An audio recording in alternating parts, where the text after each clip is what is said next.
Hey everyone, it's Comic Artist Pro Secrets. I'm Ethan Van Skyver. This is Cecil. How are you? Hello. Oh, that one. Hello. I just clicked on. Hell yeah. I know it's that quick, Cecil. I need you here when I need you. When I need you, I need you. And then I really need you. It's important. What's the name? Who invented the phone again? Graham Bell. He said, Watson, come to me. Alexander Graham Bell. And what do you mean Watson? Are you thinking of Sherlock Holmes? No, that was his it was his assistant, the only guy with the other phone. There was a fire in the lab, and he said, Watson, come to me. That may just be an urban legend, but that was supposedly the first phone call. Does anybody know what the hell I'm talking about? Cecil, none of us know anything that wasn't either on TV or in comic books. This is Generation X you're talking to. Sorry. I think you're part of Generation X. I think I've never really asked you. You could be a boomer. I'm a Zoomer. What the fuck is a Zoomer? I hate everyone so much right now, dude. I don't even know what to say. Zoomer. I love Donny Cates. Oh, what is going on with Donny Cates? I saw in the private room Peter Samiti was tearing him a new a-hole. People are saying in the chat, I am right. That was the first phone call. Watson, come to me. Oh, well, Melissa Irvin is smart. Not everybody is. No, not everybody's as smart as you. No. Yeah, what's going on with Donny Cates anyway? Can you tell me? It's called a death rattle. Death rattle. Death rattle. That's what's going on in the whole fucking industry. It couldn't happen to a nicer bunch of jerk-offs. In my humble opinion. In your humble opinion. Yeah, well, let's talk about what's going down. So the comic book industry died 2 days ago, and some people are starting to catch on, others aren't. Now, I suggested a couple of Hands Across America things early on. I said, look, if this industry doesn't want to die, then what it can do, Marvel, and what is that noise, Cecil? I lowered my thing so I wouldn't give you an echo. It's like, no, it's like, bring. Yeah, I don't know. Watch, if I make my volume louder, if I make it lower, I don't know. Well, how about if you don't do that? I'm granting wishes over here. I'm a fucking. You sound like a goddamn leprechaun. I'm a genie. Somebody just got a bigger dick. That was me. All right. Noir 24 is here. Rob K's here. Christopher Arcell is here. G-Ran, everybody, people are coming in here. Terry's here. Terry will never stop typing, and he's going to tell about the fudge. There is fudge. He will tell about it. Eric Hutfels, Babylon Booby, you two, the two most humble YouTubers of all time. That would be us, Cecil. Oh, definitely. Sometimes I think I'm more humble than you, but then I see it in your eye, and you'll say something where you're proving that you're more humble than me. Usually that. You point out that you actually are more humble than me, and then I have to give it to you. I'm fucking awesome. You're right. That's absolutely true. Butterbiscuit 92 says, going to bed. Please leave it up so I can watch in the AM. Yeah. I think I will. I think I will do that thing. All right. So I want to find this Donny Cates stuff because people are dunking on him, and I got to turn off my. What do I do? Turn off my Twitter to be able to see it because he's got me blocked. That pussy has me blocked. I don't even know who he is. I didn't know who he was. Now I do. He's got you blocked too? It's hurtful. I was going to buy that new Donny Cates book. Now I'm like, I don't know if I'm going to. I can find it. I can find it. I don't know. I'm not sure if I'm going to buy the new Donny Cates book. Well, you might not be able to right now. It might be impossible to buy any comics at the moment. Yeah, you're right. I'm sorry. I broke in there, but I'm looking. Doug was on the warpath. Donny Cates was on the warpath. All these jerks. March of the Jerks. Go ahead. I'm sorry. You're right. There won't be a place to buy it anyway. You were saying before I rudely. A lot of people are mad from their rear ends, and I don't understand that at all. Surely everyone's having a good time and selling comics because I've told them how to do it for years. Cyberfrog 2 Wrecked Planet. Cecil has 3,379 backers with still 20 days left of the Yeah, 20 more days. It's already at $408,000, and hoes are mad, and hoes will continue to get angry. I imagine shovels and rakes as well, on some level. All garden implements are going to be upset. We just picked up another backer. Thank you. All garden implements are going to be mad. But this is the thing. Like, this is, people are pointing to this campaign and being like, well, why don't you shove this up your ass? And Donny Cates is like, I would if it were long, black, and cylindrical. But it isn't. It's a digital thing on the computer, Cecil. Gotcha. So they can't do that. Cyberfrog Unforgettable Tales is like 131,000. This is the little campaign that could. Very excited about this. Still moving long after. Look at this. It made Cecil. It made $7,000 since it closed, and it only closed last week. $1,000 a day. That's crazy. That's like either Johnny Cash's Coke habit or your pie habit. Either way, you're both good on $1,000 a day. I did eat pies. So I meant to stream earlier today. I meant to do a live stream to promote Artie Bear. I'm going to do that now. Diabetic coma. You went into a bit of a coma after. Yes. I don't know what I swear to God, Ethan, I think this is an alien. This whole thing is to get everybody in their fucking houses eating like maniacs. It's all the aliens. They're going to eat us in a week. They're just fattening us up. Yeah, but I like it. Oh, yeah. I'm happy. I'll walk right into the blender for them. I'm thoroughly enjoying. I got to say, I am really, really enjoying the epidemic in the sense that we're all inside and away from each other. I haven't gotten sick yet. God willing, I never do because I'm an asthmatic, and so it would tear up my lungs. That's scary. It does permanent damage to your lungs. Jason Nix is a new member. Thank you for joining, Jason Nix. You are going to get the Rumblebee trading card. Yeah, I don't like the idea that it does permanent damage to your lungs. I watched a really scary little animated video. You have to explain things to me in cartoon form. Mm-hmm. But it actually showed that, yeah, it eats up the lining of your lungs. Causes fibrosis. It'll scar, and then once that happens, there's no undoing fibrosis. Well, I don't want that to happen. And well, that's what happens if you get it. Before you even start to show symptoms, you start to get scarring of your lungs for a few weeks before you even find out you have it. So I think that's happening to me right now. I was thinking, you know what? If I was in a house full of smoke, right, I would die. You would die. What if I constantly fill my lungs with smoke? Wouldn't that kill any germs? Like they would leave my mouth like coughing, like leave. Out. Smoke them out. That seems like good science to me. Have you tried it? Well, I'm not a big smoker, but I do have a pipe here. I got a couple of cigars, I think we gotta, you gotta be proactive in this time, Ethan. You can't wait for the government to be your mommy and tell you what to do. Maybe, pick up a pack of Marlboro Reds. I've got Andrea to tell me what to do. I don't need the government, Andrea is happy to tell me what to do. And here's Narwhal. Hi, Narwhal. How you guys doing? Congrats to you both, by the way. I haven't talked to each of you since you've made a whole bunch of money. So nice job. I haven't talked to you since you made a whole bunch of money. And I looked at it today. I went to Tale of Narwhal. And I looked at your successive campaigns from 15,000 to like 20-something thousand to 30,000 and change on Foreign Agent. You are a glorious success story. Thank you. Yeah, I think between the three, it's like 70K, that's awesome. So, and that's in like 18 months or something. So it's nice. You're going to do better. I think Foreign Agent, once people see it, well, keep it up. You didn't kill it, did you? It's still in demand. It's in demand. Yeah. Yeah. There'll be something like with Earthbound, like once it's fulfilled, then there's some positive word of mouth. You get a few more sales, something like that. And also better than that, tonight you had a big showing on Drawn and Backhold. Yeah, my first backhold. place. Yeah, they did Vestige. We were drawing Maddie and characters from that, and I got my first place. Although Malin wasn't there, so I didn't get to go toe to toe with him. But now he and I are both champions, so we can face off. Sometime. Well, he's a champion. Can you show it right now? I'm sorry, Cecil. Go ahead. I stepped on you. I was saying, can Narwhal show the winning? Oh yeah. I have to pull it up. It'll take me 1 second. Oh yeah, pull it out.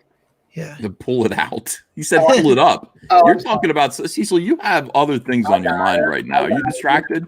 I got the winning one. You can share my screen. We'll be Hold here. on. I'm trying to right now. I'm trying to put foreign agent in the description here for Narwhal. For goodness sakes, You guys are helping me on two fronts right now. Can you just share my screen, please? Okay, here we go.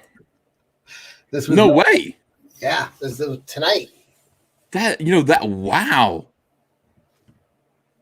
Yeah, Holy shit. I'm experimenting with using airbrush, Ethan. I've never done that, but there's a learning curve to it, so I can maybe get good at it kind of quickly.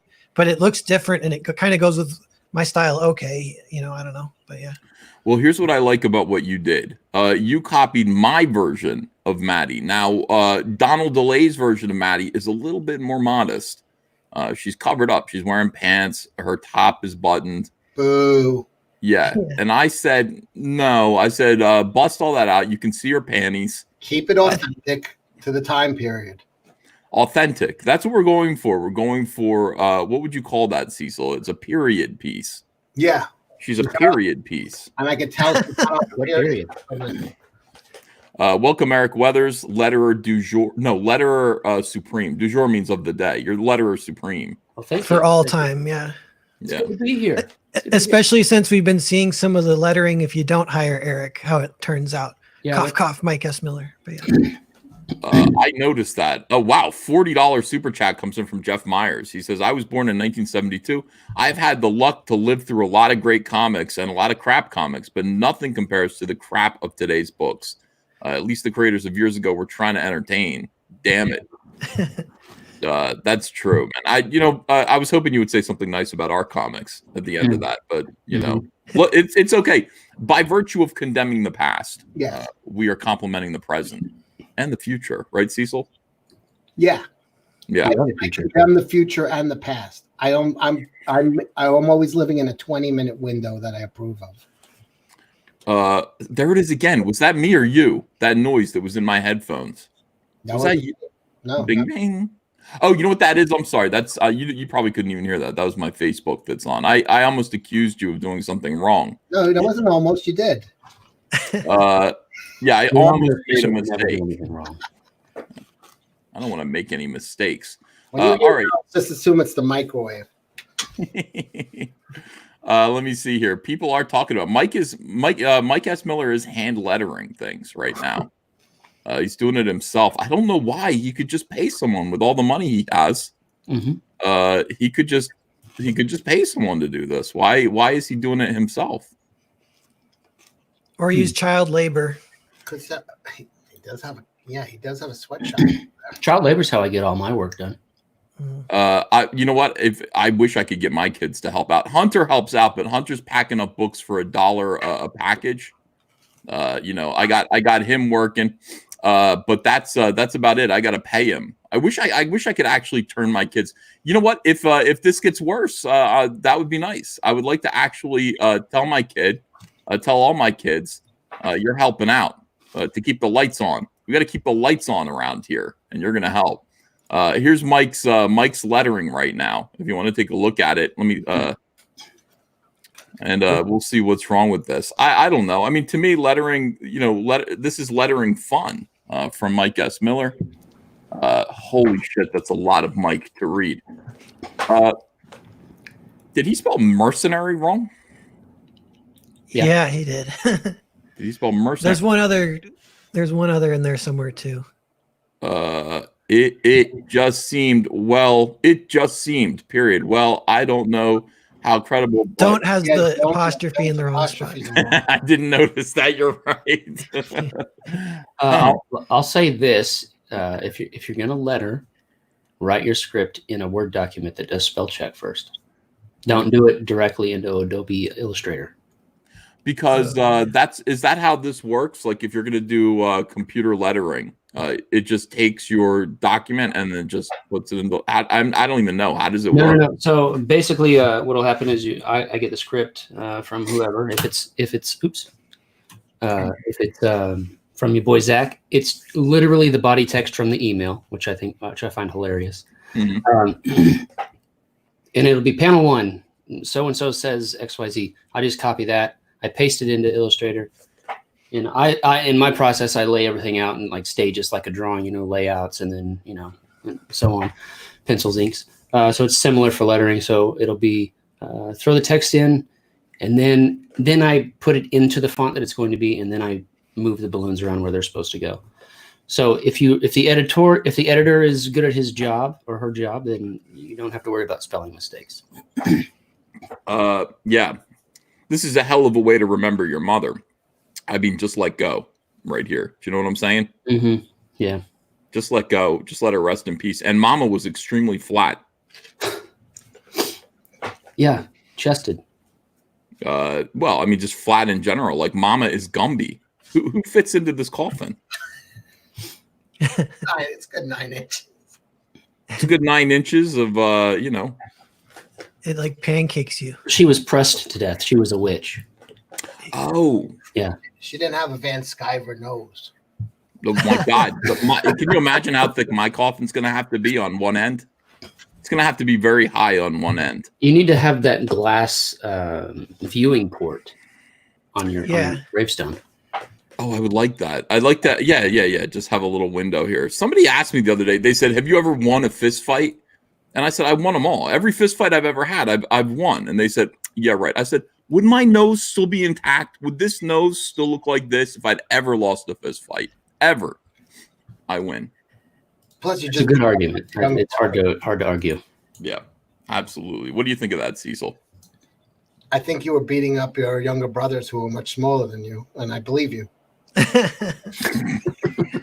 That is true too.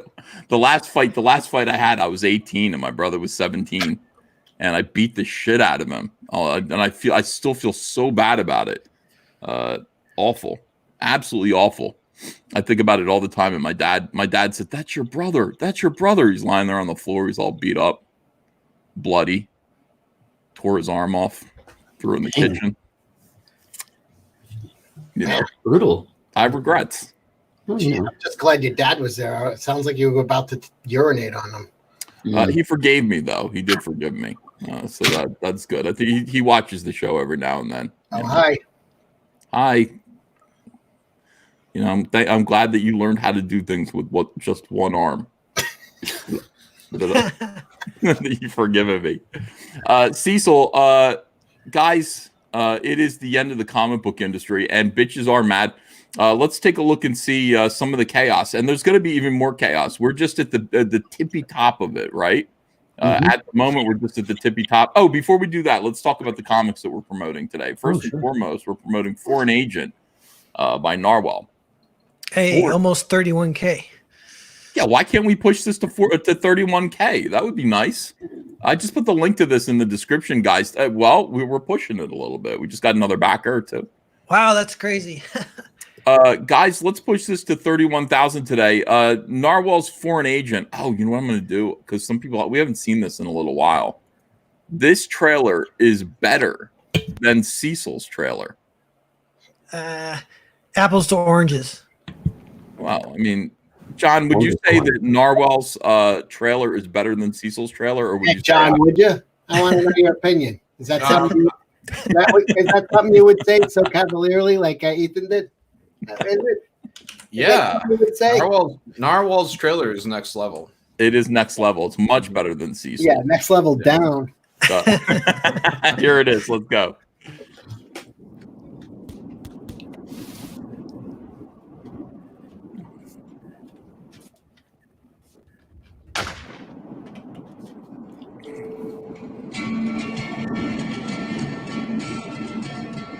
Music by Dan the Milkman of War Campaign. Amazing.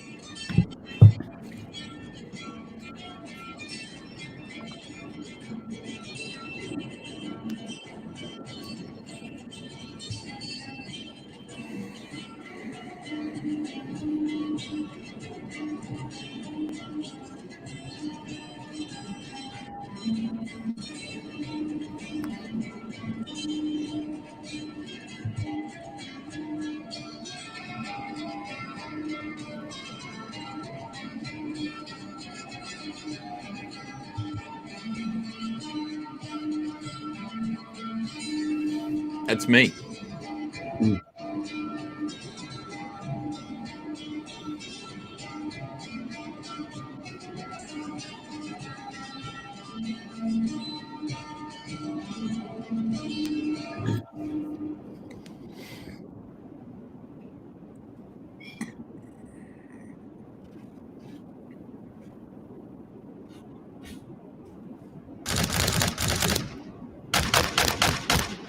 Yeah. No, I mean, it's don't want to spoil anything in the book. I would say the last, it does build, the tension builds, and the last 80 pages or so, 60 pages or so get very, very intense. I mean, you bring things to a boil with all these different characters. Foreign Agent, you feel from the beginning. I mean, and in fact, the way you set up the story of these soldiers kind of making their way across the snow feels like they're running from something. It's not good. Their situation isn't good. By the time you hit, page 7, you're feeling tense. Wow.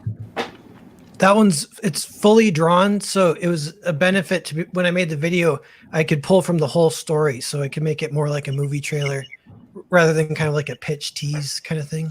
That's cool. I like that idea. Now, did we just see the whole book in that 2-minute trailer, like Hollywood likes to do with their trailers? Yeah, I try to not to do too many spoilers or any really. I don't think so. Yeah, I noticed it didn't have any boobs. And I want to do animation. Well, hey, Ethan's boobs. Yeah, there's a hand job in it.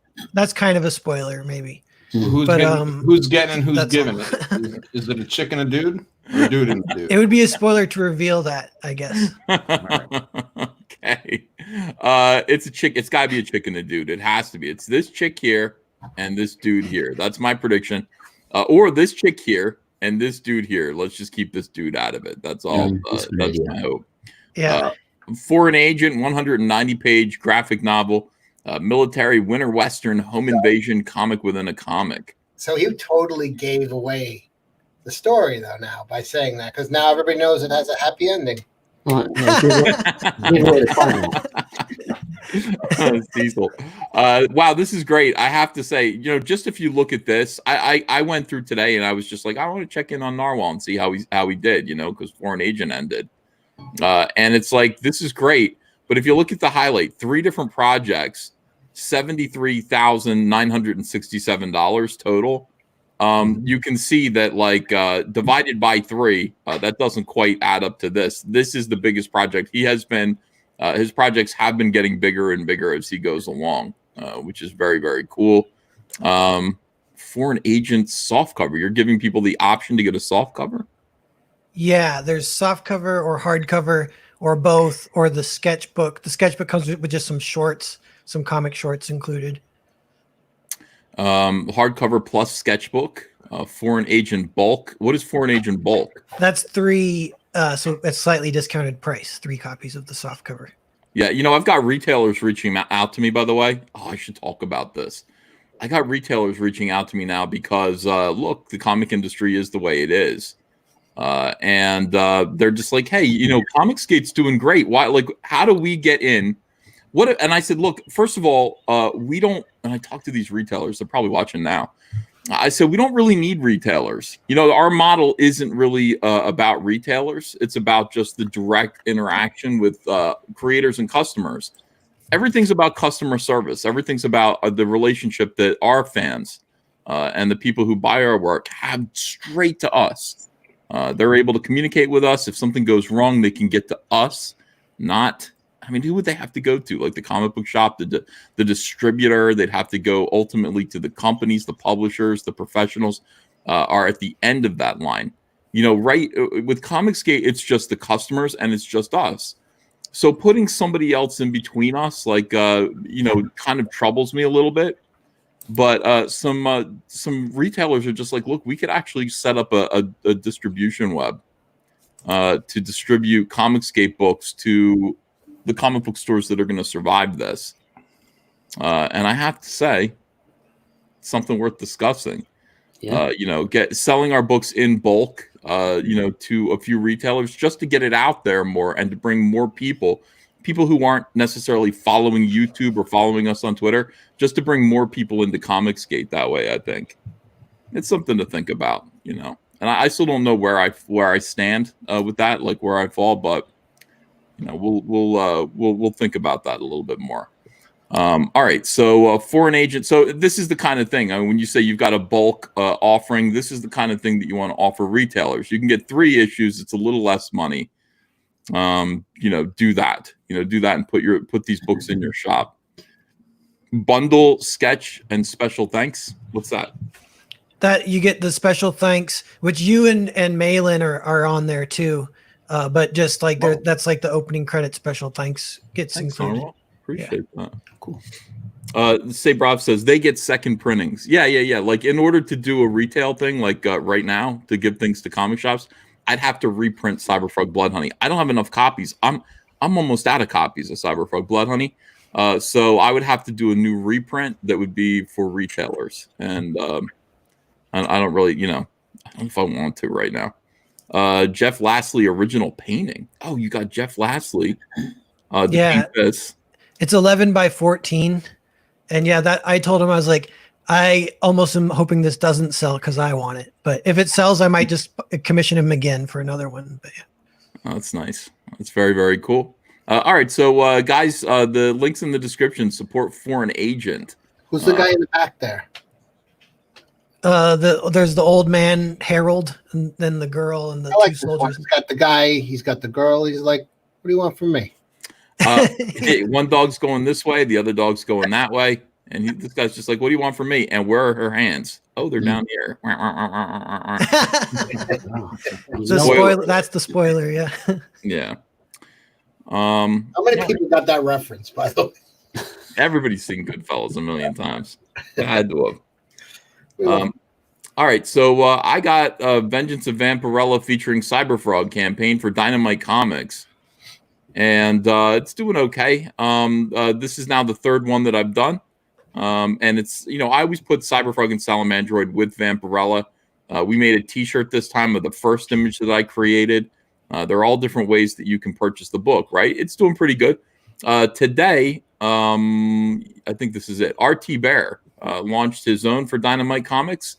Artie Bear is doing, or has done, a Vampirella cover just the same way that I do. He's offering it the same way, standard line art, virgin. There should be an incel variant. Like virgin could be by choice. Like we need an involuntary celibate, cover. I'll have to do that for my next campaign. The incel variant. It's for incels. Artie Bear, by the way, Dynamite's being very, very cool and allowing Comicsgaters to borrow their licensed characters and put them on covers. You could do, look, we have books that have sold really well. So, you want to put black and white on the cover with Vampirella. Here's your chance to do so. Look how badass this is. You forget, like, cool. Artie Bear is like a master artist. He's a master cartoonist. I wish I could get a better image of this. He's a legend. Yeah. He is a legend. He's absolutely a legend. Is there a trailer? I guess there's no trailer either. This is. Can you click at the top where the trailer button for play would be? Hit those images and see if there's a bigger one in there. No, there is not. Let me see if I do this. Yeah, this is about the best that you can get here. But I love the way Vampirella looks. The coloring is awesome too. Is this Kyle? Did Kyle do this? I think so. Every time I see coloring that I like, I go, is that Kyle? Yeah, it is. Okay, there you go. Yeah, beautiful background. Vampirella looks great. Black and white look terrific. Like, I love seeing Artie Bear draw his characters from the 90s now. Do you remember when it's Jordan, somebody, the Marvel dumbass editor? Do you guys know what I'm talking about? Jordan? Yeah. Jordan White. Yeah. So he was talking crap about black and white like a year ago or more even, but he's like, characters named Black and White and one of them isn't black, something like that. It's like, oh my God. Was he the... I thought that might have came from someone like Busick or something like that. Yeah. Oh, maybe it was one of those guys, one of those Marvel fat editors. Yeah. It was a fat writer, I think. Yeah. We see big fat bearded Marvel people and they all look the same. I mean, being big and fat and having a beard, what a bunch of losers. Yeah. What a bunch of losers. You Don't know? let yourself get like that. I know. Like, get up and do something. What do you just Pride. Go do some push-ups. Get a Fitbit. Yeah, get a Fitbit? get a Fitbit. Get What is your heart rate resting heart rate? What is your resting heart rate, you potato man? My What is it, heart you will marshmallow? Wait, what'd you say? My heart will rest when I'm dead. Let it beat like now it's going like a hummingbird. I'm just sitting down drinking a whiskey. I'd probably drink it. Here, you can share my screen. Maybe it'll be bigger. Okay, picture. hold on a second here. Is that a bigger image or is it the same? No, it's even smaller, Cecil. Why so much dress? This is the one he put on Twitter. Pull the dressing away, and Yeah. Well, Show the nipple. yeah, Show nipple. Yeah, I don't have a Fitbit. It might surprise some of you. If you Edwin get might have rid of his another one. weight. Edwin. Yeah, borrow Edwin's. Yeah. He's not letting that go. Well, he Edwin- wasn't wearing it when he was looking for it, so you know. You know, because of this lockdown, I bought a rice cooker and I've been eating tons and tons of rice, and I think I'm losing a little bit of weight. So I'm like, ooh, this is kind of nice about the lockdown.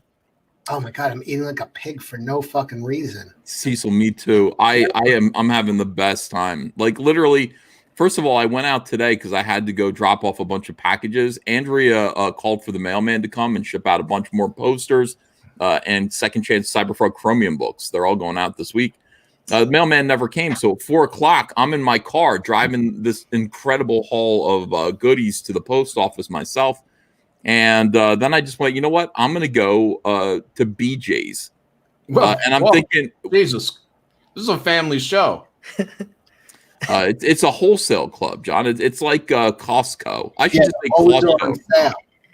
I wonder if the fact that they're called BJ's, I wonder if that affects their business in any way, one way or the other. Do people just stumble in there with their fly undone, and go, what the hell? Membership card. Yeah, who knows? I've only done that once. I picked up real quickly, but I still go there. It's a ghost town. It like all of my zombie fantasies feel like they're coming true. It was empty in there, and I'm just like, I could kick the other three of you out of here, and I could hole up like a survivalist in here. It would be like a zombie movie if I just like stayed in this wholesale club with a machine gun. Do you check the place for glory holes?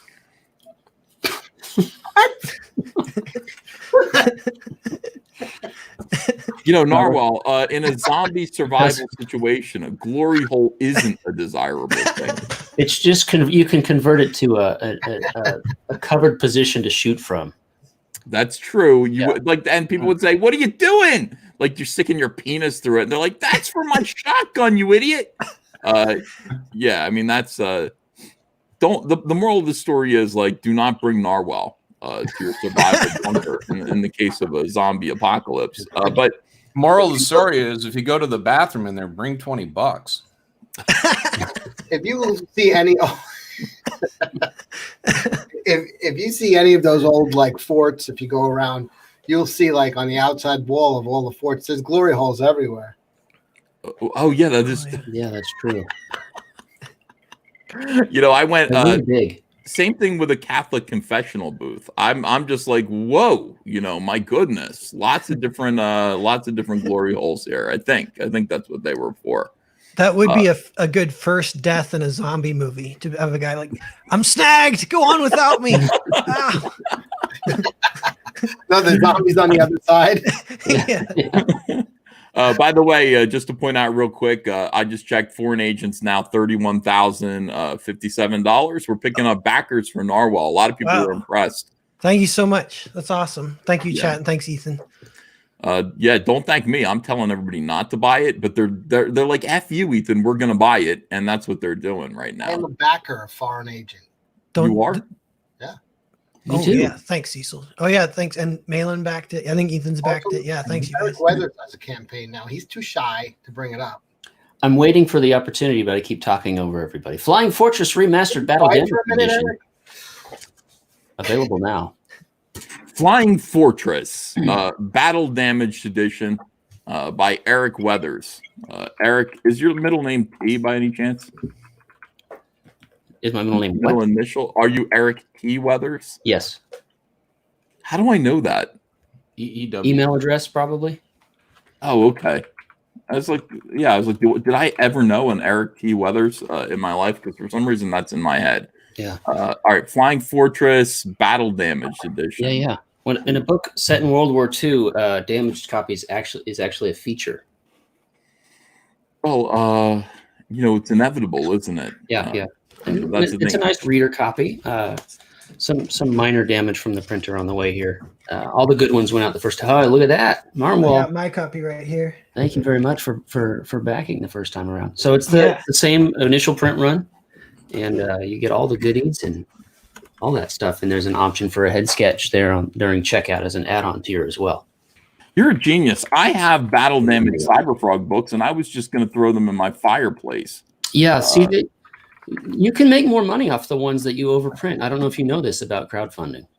I don't understand. Yeah. You're saying I could sell more copies of my books if I would just go, it's got a little nick in it. Yeah, just a tiny little, just a thing, just like a little smash, a little tiny dent on the corner.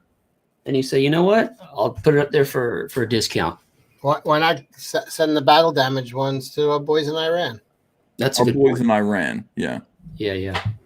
It's thick enough. It's probably as good as body armor against the Iranian army.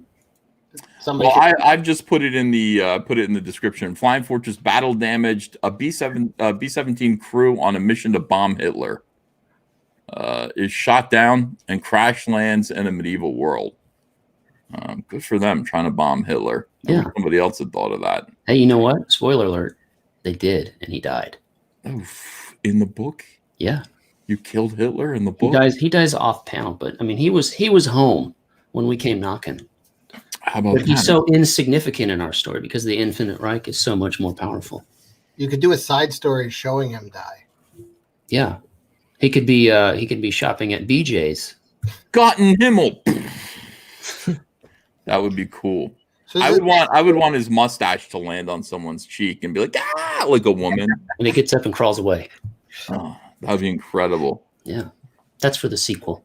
Yeah, what if you pull off his mustache and there's like tentacles that go up his nose, and the whole time it was an alien living on his lip that was taking control of his bomb. He was a very peaceful man. He was an artist. Yeah. But this alien crawled on his lip. It looked like a mustache. The tentacles went up his nose, took over his brain, and he fucking tried to take over the world. Cecil, don't try to tell Eric what to do. If you want to do that book, you do it yourself. Okay, let's talk about his book, which is Army of Darkness, but with a plane instead of a car. Oh. Devastating. All right, so this is Flying Fortress Battle Damaged by Eric Weathers. Make sure to back this as well. Shut up, Cecil. Yeah, a lot of people are saying shut up. Cecil, nobody listens to you. But everyone listens to me. And I said maybe a week and a half ago, before like things got really bad, I said, you know what? Why doesn't Marvel and DC do a hands across America kind of thing? Marvel and DC for the longest time have refused to do a crossover like they used to do. They used to do Marvel versus DC crossovers, not frequently, but every now and then, and they were very successful. People really liked them. But they stopped because Joe Quesada, who is the idiot chief creative officer over at Marvel, I think he isn't anymore. They bumped him down. They bumped down his job. Demoted. He was demoted. The same week that he took pictures of New York City Comic Con being crowded and saying it doesn't look like the comic book industry is dying to me. I got a bunch of those tweets if you want to look at those of people saying of SJW saying the comic book industry is healthy and we're full of shit. Sorry for taking over comics. Sorry for that's just that hasn't aged well. But anyway, Joe Quesada said the DC Comics is like a porn star with a 14-inch schlong that cannot get an erection. Now you can't think of anything sadder than that. If you had a 14, you know what I mean? Like, and you couldn't perform, like that's awful. But that's what Joe Quesada said the DC Comics was. We had Batman, Superman, and Wonder Woman, and we're unable to make those characters work. Dan DiDio and many other people at DC, and a lot of people at DC, including Dan DiDio and others. Jim Lee. I don't know if Jim Lee was there at the time. Yeah, well, I'm making it up. I'm vamping here. Yeah, yeah. Oh, okay. Yeah. Gail Simone. Jim Lee was there. Jack Kirby was there. Yeah. Joe Simon. Carmine Infantino. Mm-hmm. Stan Lee was over there at the time. Mm-hmm. Who's Sean that? Connery, I think, was working there. They would touch tips to try and get it working, but Yeah. I'm back. Okay, good. Yeah, I sat there and watched it cycle, and I'm like, fly me to the moon, just like waiting for this to end. But anyway, so there's no Marvel DC crossover because of that. And now that Dan DiDio is gone and Joe Quesada has been demoted, can we finally stop thinking about our dicks and then do Marvel versus DC? Why to not make both? some money. Why not think about our dicks and to John? You are a genius. You're a genius. Now, I said this here. I said, imagine if Marvel and DC did that right now. If the answer is trying to get put product into people's hands that retailers can sell, that people want to buy, that they get excited about, that's the only thing I can think of right now. That's DEFCON. What's DEFCON, like 2 or 4? 4 is 4 the worst? Yeah. What's DEFCON 1? I thought 1 was the worst. I thought the numbers went backwards. Is DEFCON 1 like we're out of milk? And then DEFCON 4, it's like the nukes are coming? Like, how does it go? I don't know. All right. Well, this is a bad thing. All right. Like earthquakes, it's worse the bigger the number is. Oh. Eric just says things to spite me at this point. I'm trying to sell his book. Yeah. Wait. What? Thank People you. are saying 1 is the worst. 1 is the worst. All right. This is DEFCON 1 for comics. So I said now's the time to do Marvel versus DC and bring back the Amalgam universe.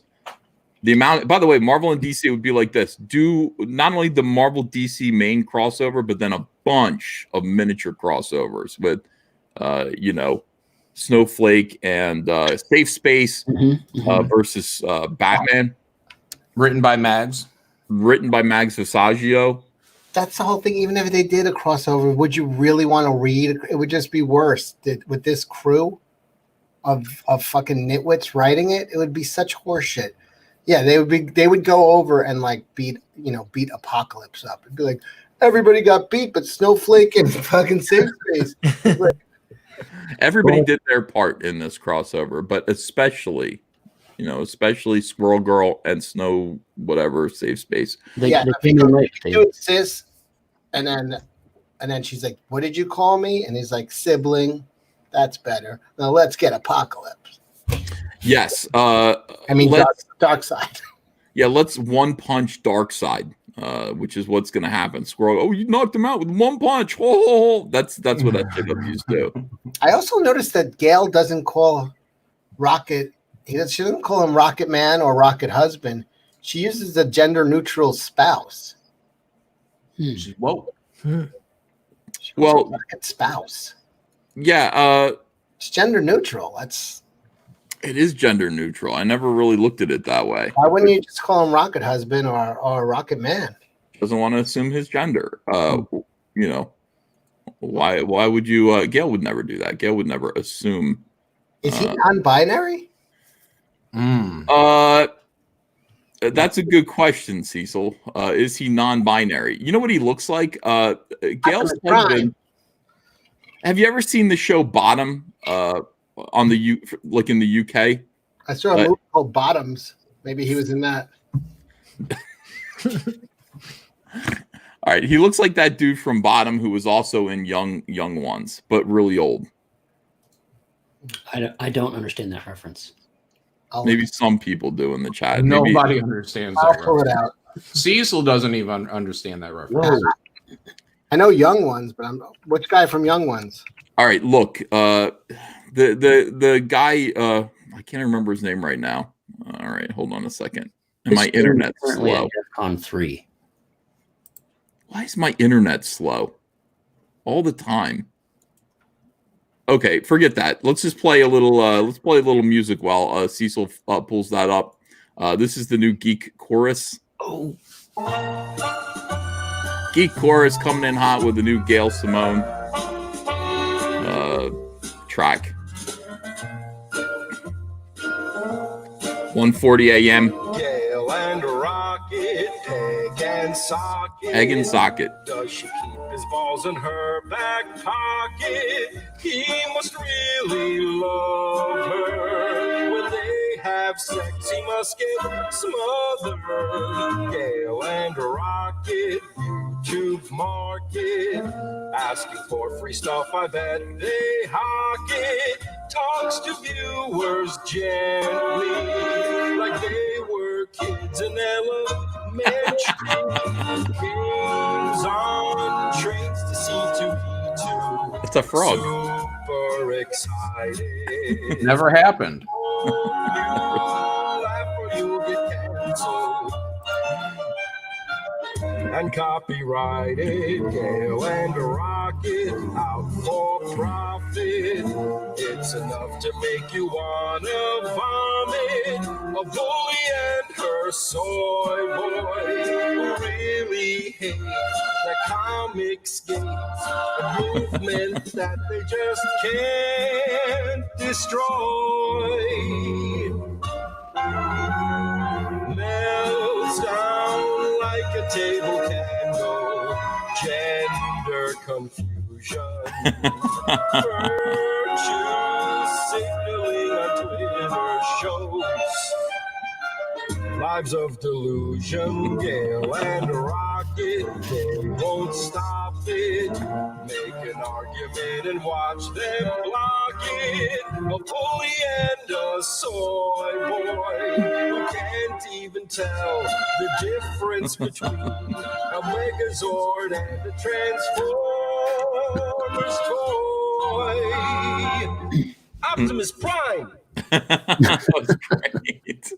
He's got a new one too. Hold on, he's got a new one about Preston. One second, quickly share this. Hold on a second. Is this, Sure, Cecil. is this the guy? Just because if it is, it's exactly what I was picturing in my head, and it's freaking me out. No, it's the other guy. Really? It's the other guy. Will you play this? Put your audio on and play this scene.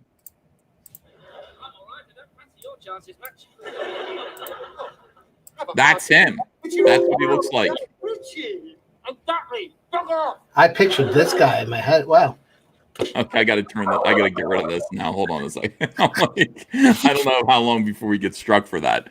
But no, he looks just like. Is that Rick Mayall, or is that Adrian? Like Preston Bolter. No, Rick Mayall is the other guy. What's the other guy's name? Adrian Edmondson. No. Adrian Edmondson was the nerdy looking guy. It's Rick Mayall is the guy. Rick Mayall. Yeah, he was also in that. Man, my references are failing me today. He's a thin guy. Yeah, no, Fred.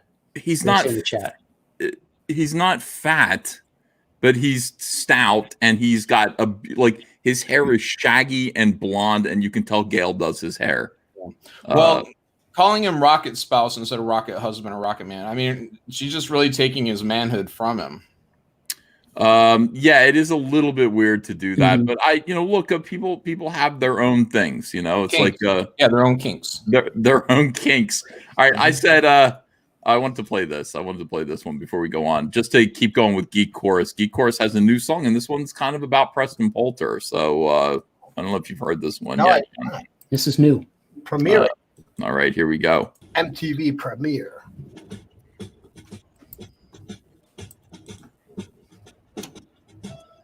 Launch them to the moon so they can stay so very far.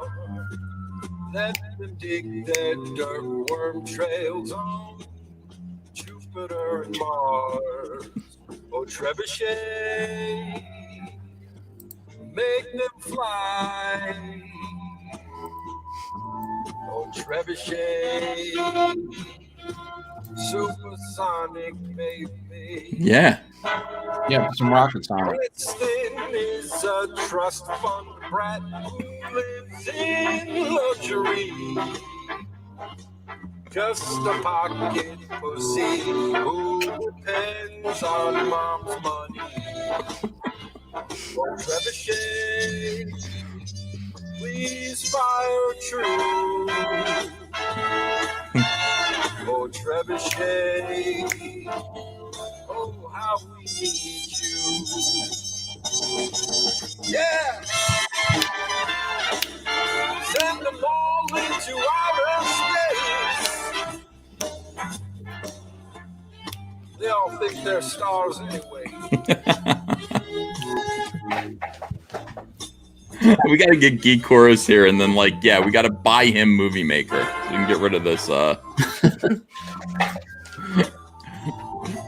It's $14, by the way. Come on, guys. Robbie Rectum is the cat who protests with his ass. Like a school on Saturday, that kid has got no class. Oh, Trebuchet, please fire true. Oh, Trebuchet, please, Trebuchet. We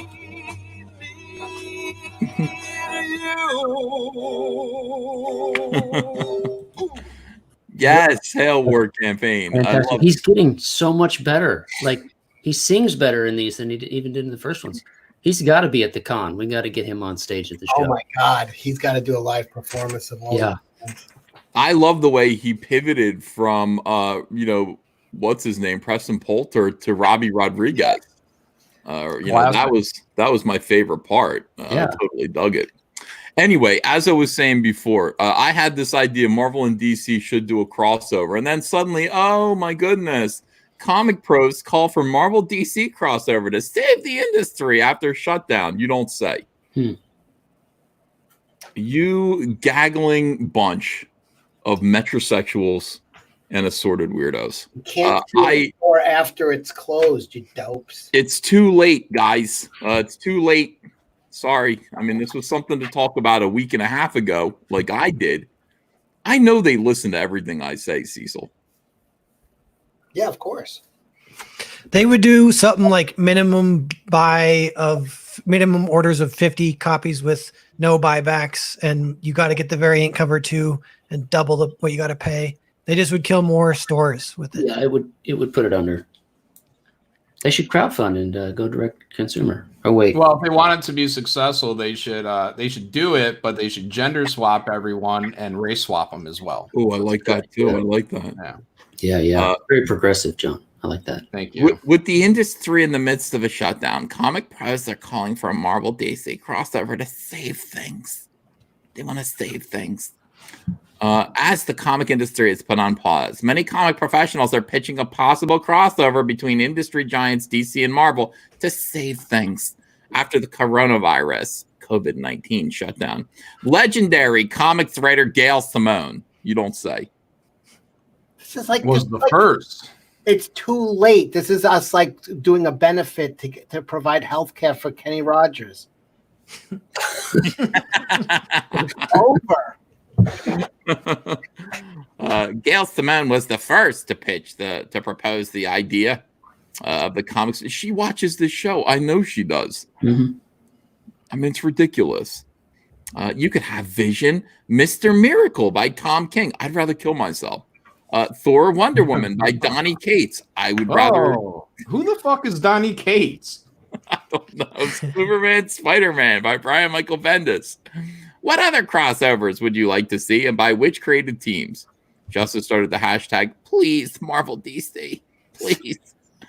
Which soon other creatives took up. I like that hashtag, please, Marvel DC. Oh, boy. She should have changed it to please Marvel DC or else allegations of sexism. That somebody in the chat just wrote, save Kenny. That's exactly what this is. Guys, we could do it if we team up. Save Kenny Rogers. No. Please, Marvel DC, you could have these by some of look at this, the worst writers in comics. The guys Tom King, who basically took Batman's balls away. Donny Cates, metrosexual weirdo who's. Nobody knows who Donny Cates is. Bendis's heyday is behind him. He did good work way back. Now the most that you could expect from him is I don't know, turning Superman and Spider-Man into black kids. Yeah. Black teenager kids. Yeah, teenagers. Yeah. What other crossovers would you like to see? and by which creative teams? I would like to see all of these people crossed over with Burger King. Put on smocks, paper hats, and get to work. DC writer Scott Snyder responded, "If we do a DC Marvel crossover, I'd like to write Batman versus everyone." Tom Taylor replied, "Tom Taylor, you ain't." Tom Taylor replied to a fan suggestion of an X-Men Justice League crossover. "I'm in." You wish. You fucking wish you were in. Tom Taylor, I'm sorry, pal. If they're gonna do X-Men Justice League, it's not you. You're in the sense that you might buy it. That his fucking claim to fame is Nightcrawler tastes like mustard and bigotry. Oh, is that the guy, Tom Taylor? Yeah, Tom Taylor. Oh, Christ almighty. Get the fuck out of here. I wonder if Bendis' favorite band was Young Black Teenagers. Remember them? I do remember them. Do you remember them? The hook is they're all white guys. Oh, shit. He must have been fucking pissed. They're white old men. They were race swapping before it was cool. Yeah, brought the record back to the store. This is not what I bought. Look at this. Here, now we get to watch them pleading and tweet. "Please, Marvel DC. If we do a DC Marvel crossover, I'd like to write Batman versus everyone. I'm in. Please, Marvel DC. Please." Fuck Batman it. It'll never versus- happen. Batman versus everyone is a lazy pitch. Yeah, I mean, Batman. I don't know. Batman's basically kept DC's doors open this long. Everything's Batman. Christos Gage, fuck it. Since it'll never happen, I call dibs on your post-play Marvel DC crossover. I call Commandy Devil Dinosaur. Cool. Just what the comic stores need. That crossover. This is how they apply for jobs now. That's how they get on their fucking feet. Hey, we got a Commandy Devil Dinosaur. Fuck. Get the fuck out of here. You've been so you got 4 inches of this shit on their fucking shelves. I mean, I got the cure for you guys. More poison. Yeah, let's do more kind of esoteric, snide, sarcastic, insincere. Cyanide will fucking kill the other cyanide we gave you. Worth a shot. Let's do Devil Dinosaur Commandy. I want Marvel to get into that therapy session with Batman and all the DC characters. God. Here's Donny Cates, Venom and Batman, Thor and Superman, Silver Surfer and Green Lantern, and have them all bang each other. Donny Cates had the cringiest tweet, I think, yesterday. He said something like, "It's hard out there and lots of people are hard up for work. I got so many scripts that I don't know what to do with that I have to write all the time. Everyone have a good night. Excelsior, I'm basically Stanley," something like that. What an asshole. Yeah. Here's what he wrote today. Comics is not canceled. Comics will still be made. You will still read comics. Things may change. They always do. They always have. And we've always been here. Onward, ever onward, Excelsior. We've always been here. This guy is Donnie. Let me explain something to you.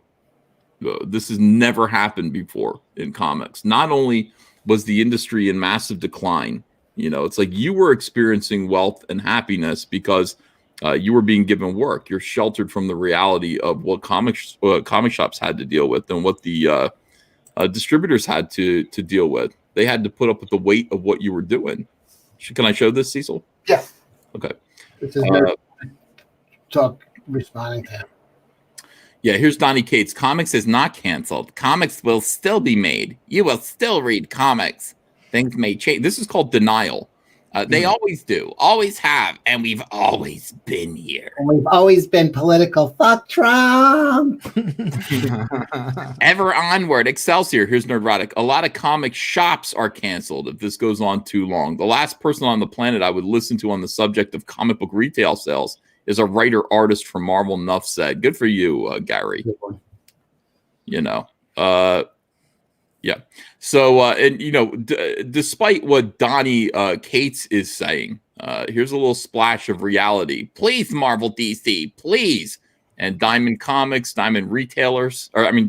distributors says no. They're firing everyone.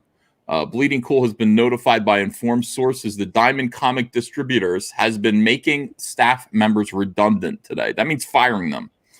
We don't know the scope of such redundancies, how many or at what level, but I understand it includes senior staffers. Bleeding Cool had reported that Diamond had closed doors to new product as a result of concern regarding the coronavirus pandemic.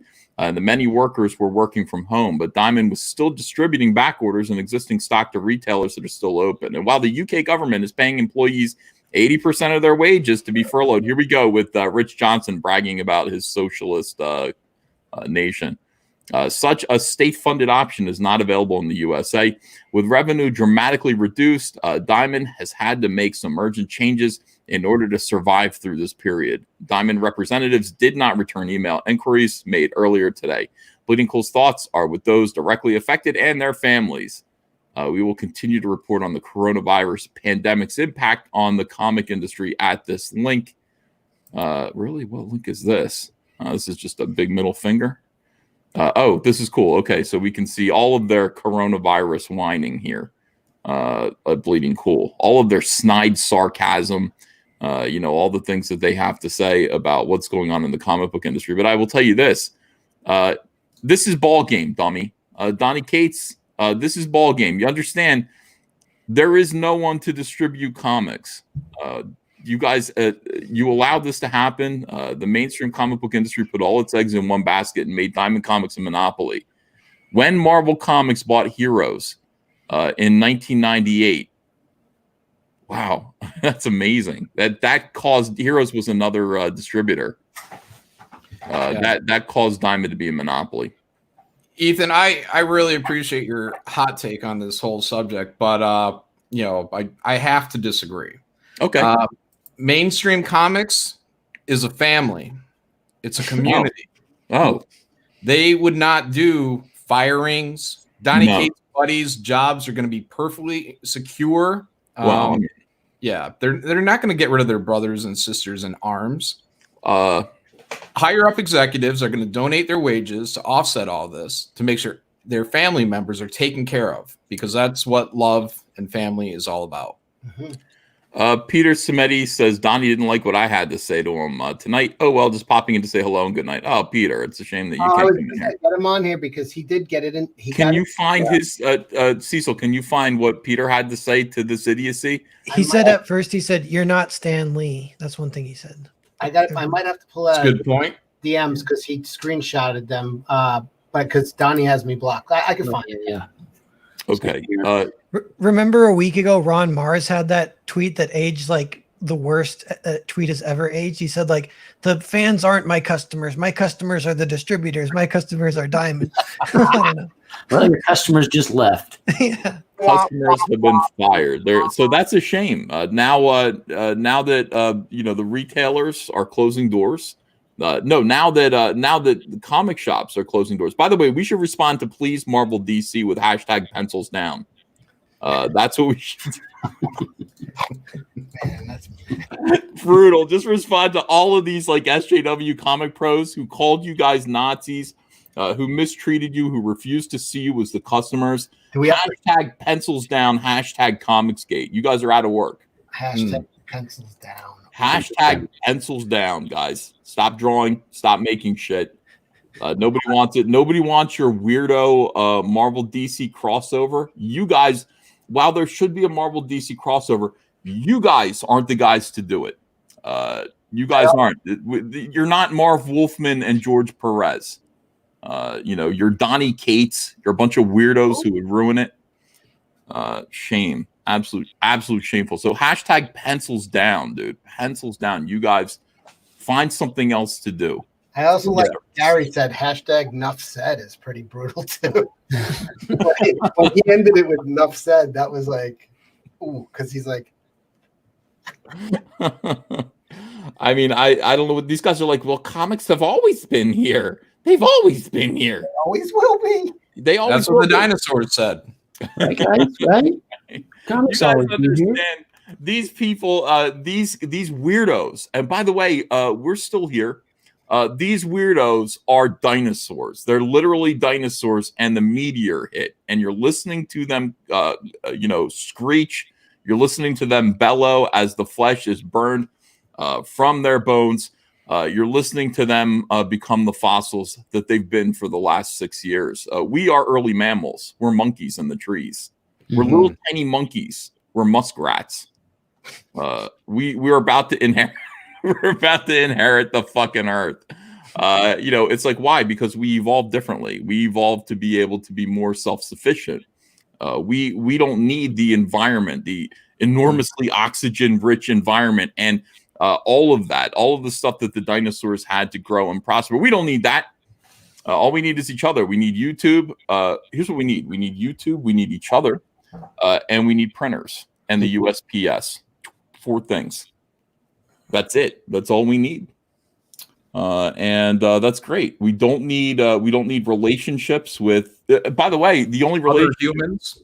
No, not only our customers. We don't even like. I don't even have to be able to get. This is the thing about Comicsgate. Like, I don't have to get along with John or Cecil or Eric or Narwhal. I better get along with Eric because he's a letterer. So kiss his ass a little bit. It just reminded me of the end of The Jerk. He's like, I don't need that. I don't need anything. I need this. I need this. I need it. Let me organize who I need here. Let me organize who I have to suck up to. I need this lamp. Yeah, 7 of 9 says you have to keep mine. Yeah, 7 of 9, you have to keep his interest. He's a big customer. He buys everything. So I mean, that's the thing. You have to stay close to your customer base. You cannot afford to call them Nazis. You can't afford to disenfranchise them.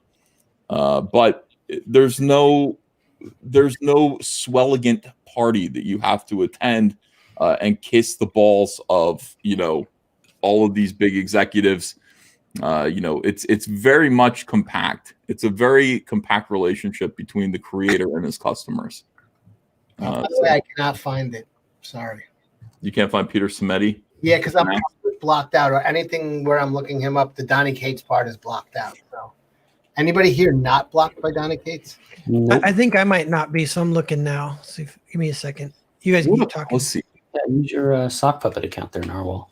I mean, I love this. I gotta say, okay, here's the thing. Like, the problem is, being angry about this. There's some good people who are going to be out of work and who are going to have trouble, and my heart goes out to them.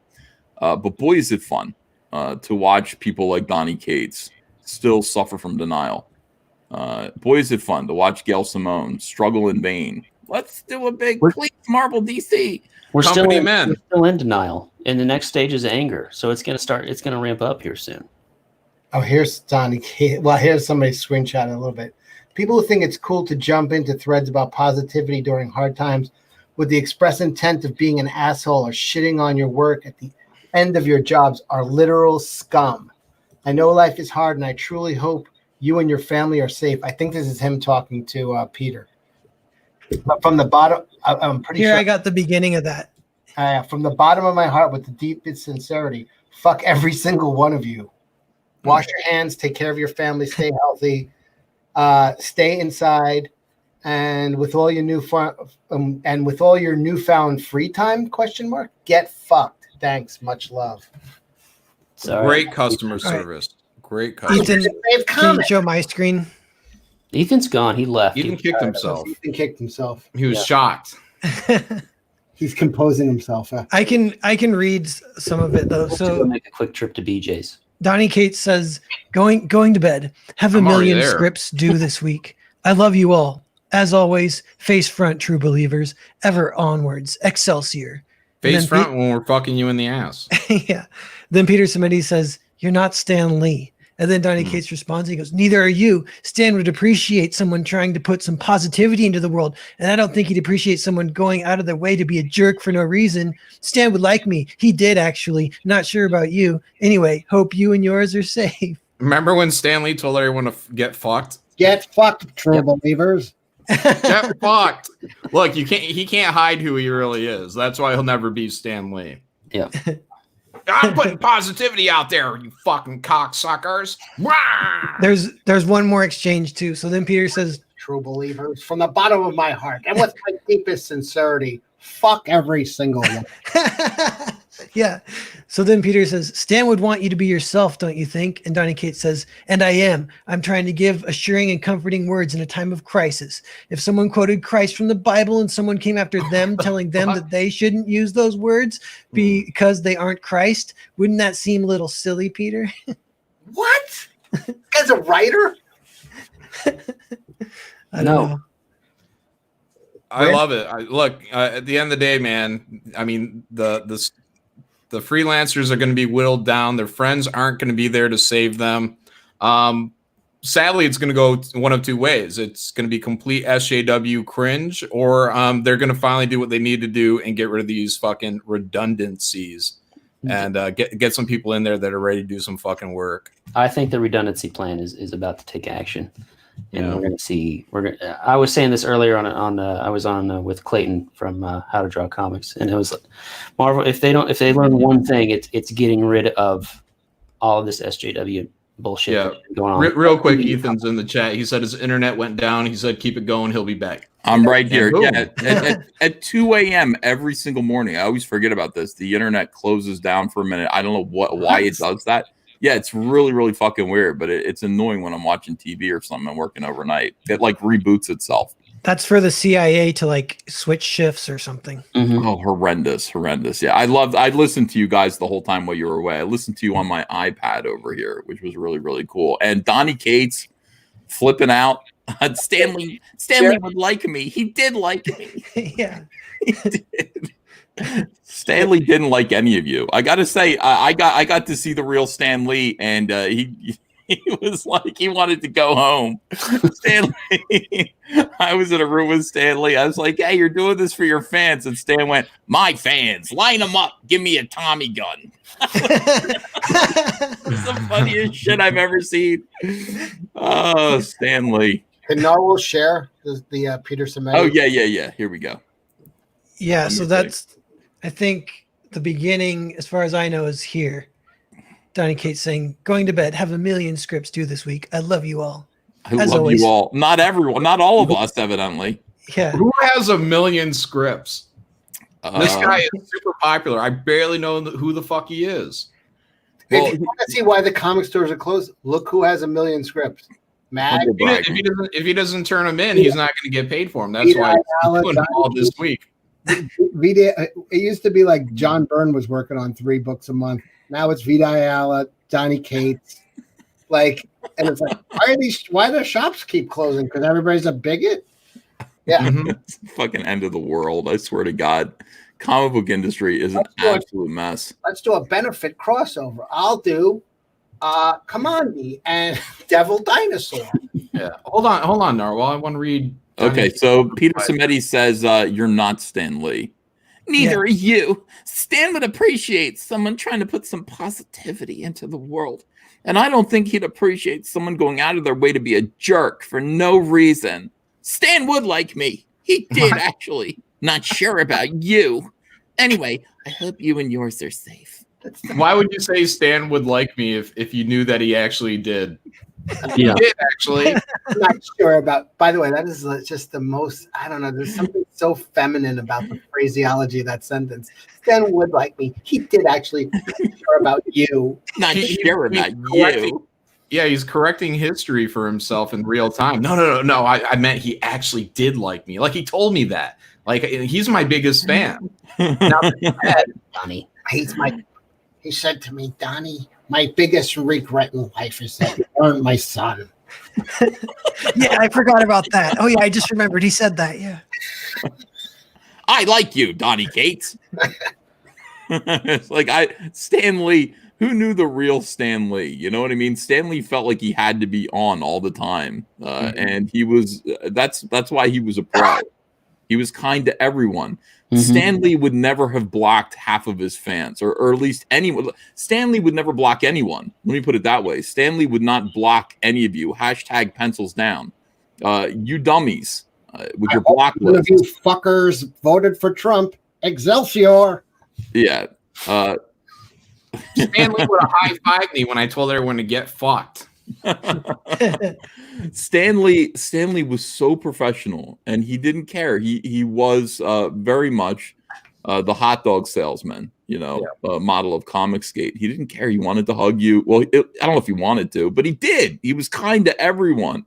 Everyone was a customer. Everyone was a reader. Everyone was invited to join on his, magnificent adventures of Thor and Wasp, Iron Man, old Shellhead, the Incredible Hulk, old J. Jaws, Spider-Man, all the corny shit that he called all of his characters. He created an inviting world, and he allowed people to be a part of it. He enthused about the things that he did, and the world that he created, and was kind to all of his readers. That's the difference between Stan Lee and Donny Cates. And no, I think that's the difference between mainstream comics and Comicsgate, is what he was about to say. And you know what Stanley used to say too? He said, like, Marvel represents what's out your window. And that's something SJWs always say. But then I like what your boy Zach says, because he goes, no, but it's statistically improbable lesbianism is what you guys put in your comics. It is absolutely ridiculous. And, Donny Cates, of course, is he's a part of, I wouldn't even say he's at the front of, but he's like a part of everything that's wrong with comics, and that led to its death. Comics isn't going to get up again, Donny. I don't think it's going to get up again, not in the way that you know them. You guys really are going to have to change your business model.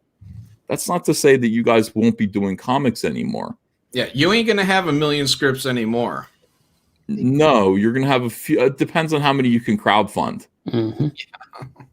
And good luck. It's not easy. It's not easy crowdfunding. It's not easy to market yourself. But all of the things that kept you, all of the things that were in between you and the people. I mean, it really is like ancient Rome. There are a lot of just things in between you and the people, the rabble, as you would see them. They're all gone. They're all going to shut down, and you're going to have to become a little bit more of a Democrat. It's hard to do that when you've got everybody on a block bot. It is hard to do that when you Donny talk. This is him promoting Thor. Fredo Crate, says Mr. Biggins. All right, let me see. Hi, I'm Donny Cates, writer of Doctor Strange and Thanos. I told you he sounded like that. Surfer. I told you he sounded like that. Guys, I'm Donny Cates. Right. I got 1 million scripts due this week. All right, go ahead. Let's play that.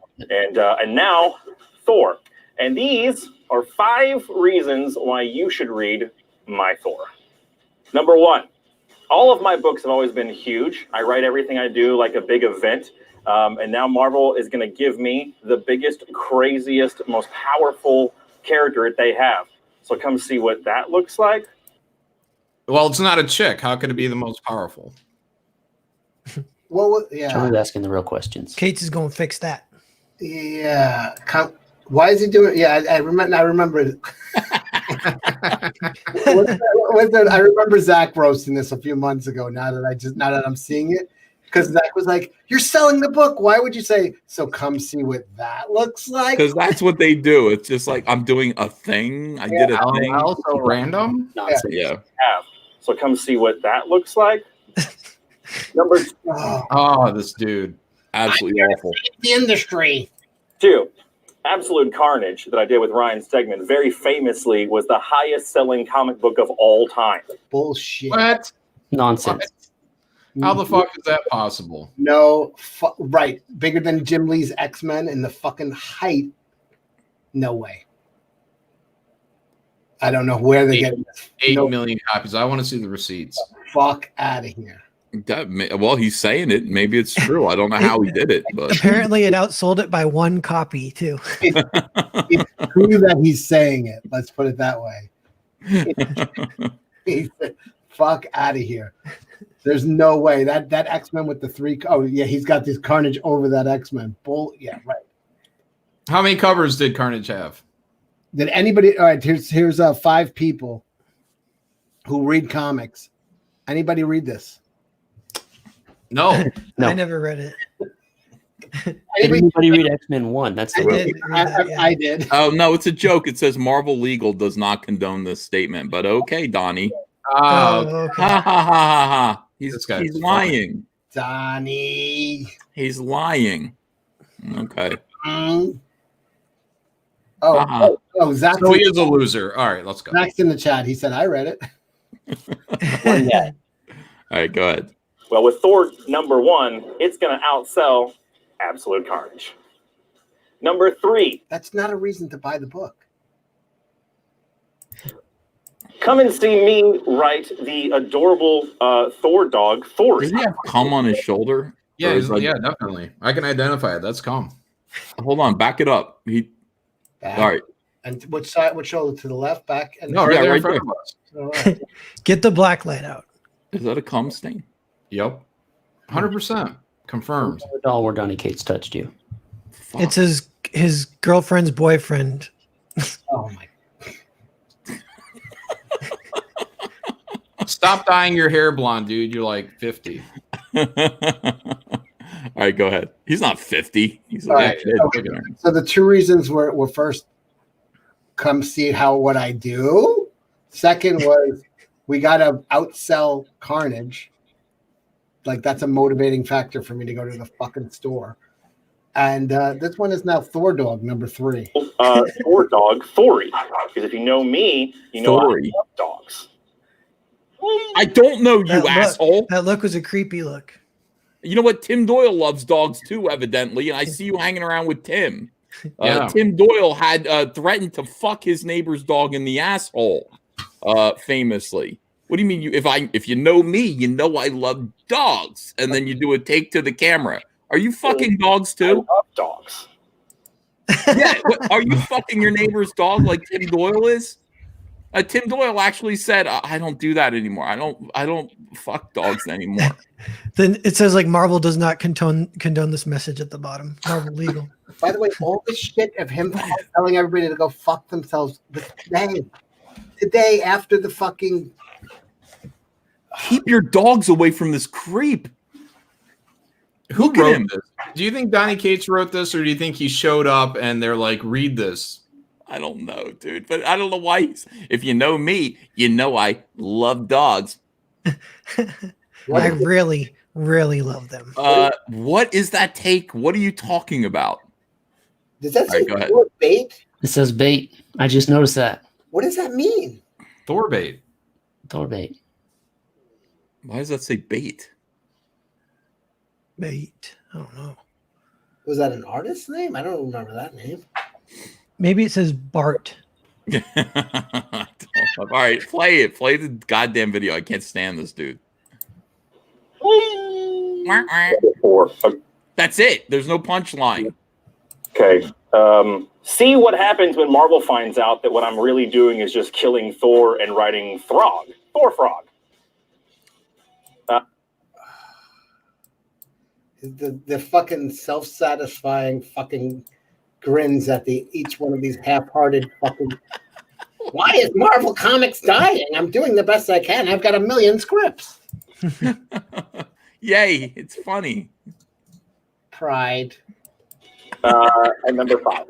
Come watch as the world's stupidest man thinks that Yes. he can take over Thor from Jason Aaron. There we go. There we go. Much better. Self-depreciating humor. Oh, is that a Casio? Oh, it's so silly. Where'd you get that? So Waka waka. Dun-dun-dun-dun-dun. Man, Yeah. it's like get this guy out of here, dude. All right, is it almost done? Play it. a fucking fire hose should fucking be coming from this fucking stage left, blowing him off that stool. With Renfimus holding it, if you know what I mean. All right, yeah. The people who made it thought it was really funny, though. Oh my They God. laughed and laughed and laughed. Well, to be fair, it was much better than almost every Marvel promo I've ever seen. You know, It gave every no other- reasons. It did not give a single reason to buy Thor. Did that one get ratioed? What was the thumbs It up, also thumbs it down? also didn't give any recipes. No, it got more thumbs up. It didn't. That's true. It didn't. Donny Cates, writer of Thor, gives his guacamole recipe. What? like here's like seriously, like these guys try to sell comics in a time of famine by trying to be cute. You know what I mean? It's like these books cost $7 now. You know, you want to talk about why people should buy comics. Create a mood. Create be serious about it. You're trying to get their money. And these guys, there are too many comics on the stands right now. Stores are closing, and you're going, you know, I love dogs, right? Yeah. Nothing about that. There's Nothing no about that reason. video. Like Makes me want to buy shysters. comics. Like that's how it comes off. It's just like a shady dude. Like I Just don't have any asshole. real talent or anything about me, but hey, watch, I'm gonna try to make you laugh. You all like me a lot, right? You all live with me and think I'm as funny as my mom thinks I am. And we have lots of in jokes together, don't we? People that, even though I blocked most of you, and I'm going to do this a lot and give you ironic reasons why comic shops are dying. Comic shops are literally going out of business, and it's the goddamn end of the world. Right now, people are grifting each other. Comic-Con organizer claims ticket vendor stole coronavirus refund money. This is the comic book industry right now. Zach calls that look that Donny gives you at the end, it's called the ain't I a little stinker look. Ain't I a little stinker? Perfect. I'm a grown man. Ain't I a little stinker? Comic-Con organizer claims ticket vendor stole coronavirus refund money. This is the comic book industry. Reorganizers of the canceled Ace Comic-Con in Boston are suing their ticket processor, claiming fraud over a lack of refunds for convention goers. We lost your money, everyone. We lost it. United States federal and local government attempts to curtail the spread of coronavirus led to a deluge of convention cancellations this spring and early summer. I wonder, is Comic-Con canceled? San Diego. The organizer, Antonio No. It's gotta be. I mean, how many people are gonna want to travel internationally? I can't.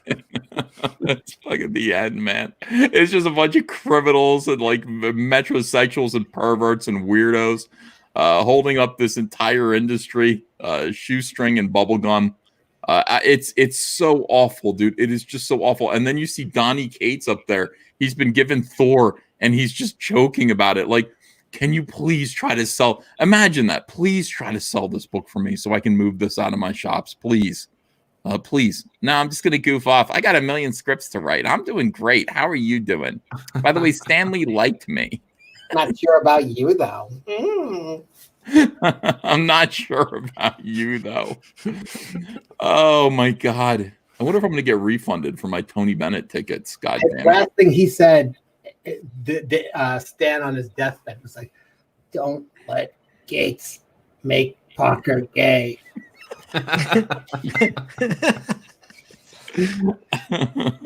He's going to. There's nothing we can do about it. He's going to make Peter Parker gay. Everybody's going to be gay. That's just the way it is. These criminals. It's so funny. All right. So Vampirella, limited edition cover by Artie Bear. I wanted Art to be here today. I wanted to do a show to promote Vampirella, but listen, Art gets dinner at 4. He's in bed by usually 30. He's like a senior. He's a senior citizen. We have to respect that about Art. Guys, the link's in the description. Throw Art some support. Buy one of his Vampirella covers. Please do. And we got Foreign Agent over here by the great Per Berg. Yeah. 31K. Look at that. Thanks, everyone. Thanks so much. 190-page graphic novel. Yeah, that's a lot, man. It takes Zach a long time to read one of your books. He has. I mean, look, we make bookmarks, and I think that's the reason why. You got to settle in. God damn it! I got to tell you something. I like being a homebody. I love the fact that everybody's home right now. Yeah, I was just thinking that today. It's been nice. It's cozy. Everybody's home. Child abuse incidents have gone up because of the coronavirus. Is that true? That's true. I read it just today. Wow, yeah, more parents are beating their kids. Like, might be a good thing. I realize how annoying you were. Yeah, might be a good thing. It might fix all this shit. Who knows? It could be a big societal shift. Generation's going to come up well-mannered. Yeah, well, I mean, look, this is the thing. If you're home with your kids all the time, you see what you're enforcing. Most parents these days are all at work, and they just put their kids out there into society, and they let other people raise their kids. Yeah, I'm sending my kid to school and to summer camp and to constant sports and constant activities. So I need to drink some wine. I need some me time. In the meantime, everybody else is raising your kids in society, and you don't realize how annoying they are. Well, now you're stuck with them. You know, I'm not saying go get daddy's belt. Yeah, use a phone book, something that doesn't lose the mark. Yeah. A switch, you know, I had a couple of those. Go get a switch off the tree. Yeah. Everybody could get a nice dose of reality. So that's, you know, look, a lot of things are good. I'm outside every now and then. Today was kind of a gloomy, like rainy, kind of cold day, so I didn't take a walk. Whoa. Jeopardizing the health of your family, young man.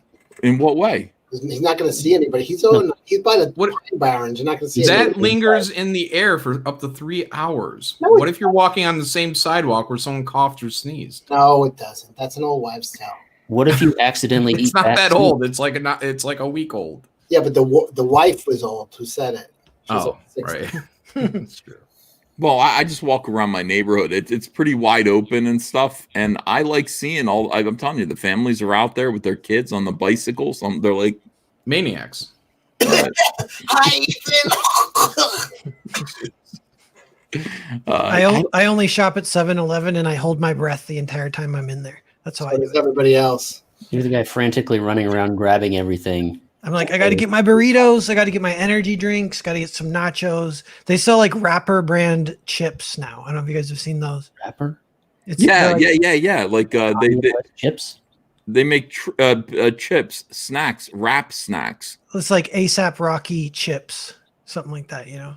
Yeah. Like if your favorite rap star, there's a chip associated with them. You can get Oh my god, this is like an old Kroll show skit where they were selling fucking like toxic chips called Bliss Doritos, and everybody's face went numb and they got gigantism. Gigantism is the best way to go. I like. There's a great documentary called Radio Bikini. It talks about the atomic testing in the Bikini Islands, Bikini Atoll. You know, Americans went over there in 1949, I think it was, and basically just told the people that were living there, these nice tribal people that were just like, you know, they evolved to become Edwin Boyette, but at the time they were. Yeah, put your fingers in your ear when we give the high sign.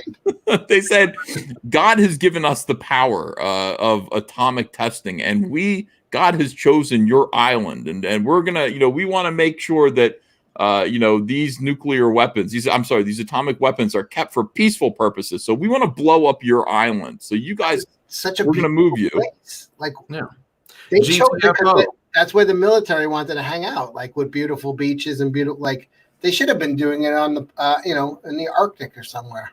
No, they blew up the Bikini Atoll, and so anyway, the whole documentary, this is like a shameful moment in American history. They found all the footage. The Americans were gonna like reveal this stuff. They were filming it, making a documentary to try to show people how great atomic energy is. Well, it was a disaster. It was a nightmare. All this stuff that, you know, and there's a guy who's narrating he's one of the soldiers who was there.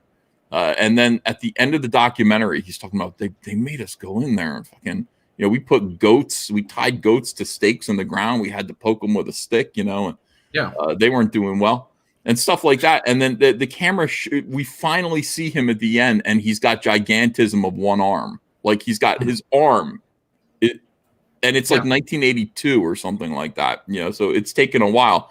He's missing one leg, and his other leg is huge. And he's missing an arm, and this arm, it's like 4 times the size of his normal arm. We won the war, didn't we? Got to make some sacrifices. Anyway, the bomb got delivered. Here. Peaceful purposes. It's a great documentary. It's a Radio Bikini is really, really good. You guys should watch it. You know, I watch depressing Cold War documentaries all the time when I'm drawing. That's why I'm prepared for this. I'm prepared. I've got my bunker. I'm ready. Armed to the teeth. Armed to the teeth. My bunker is named. This is the first bunker. This is Bunker A. This is Archie Bunker.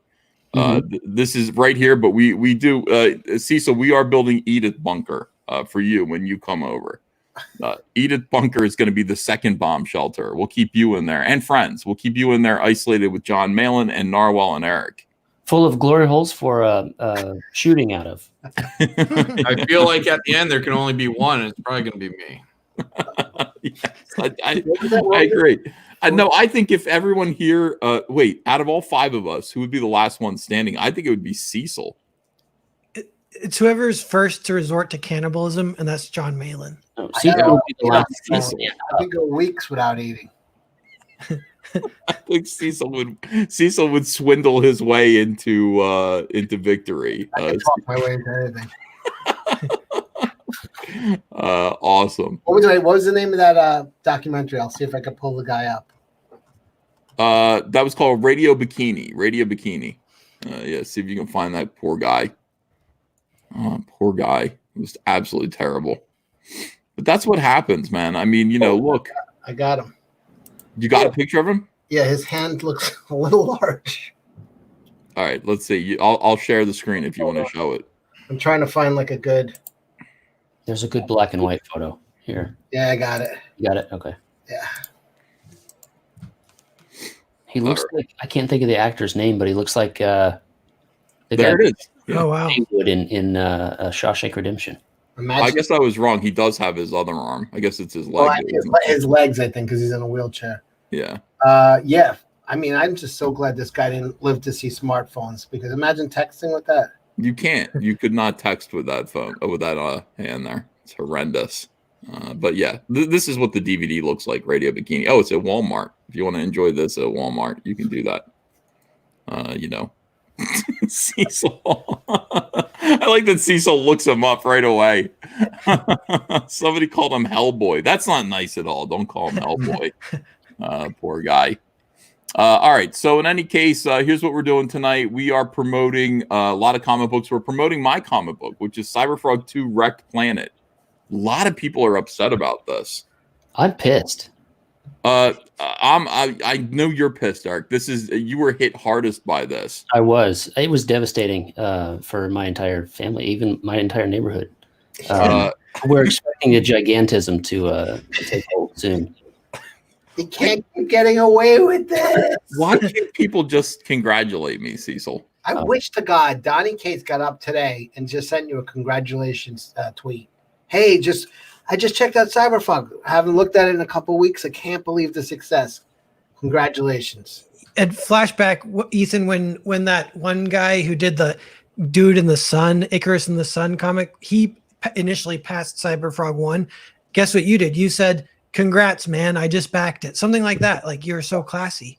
Yeah, I didn't back it though. Fuck that shit. Yeah, but I did say congratulations to him. Yeah, he's late and he hasn't delivered yet either. Whatever. He said the evil has been defeated.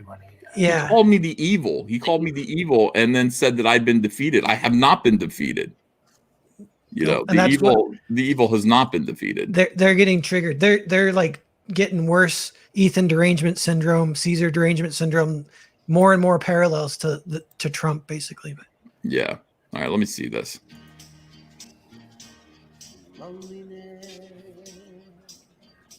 This song's been in my head all week. It's a little quiet. Is it? Yeah.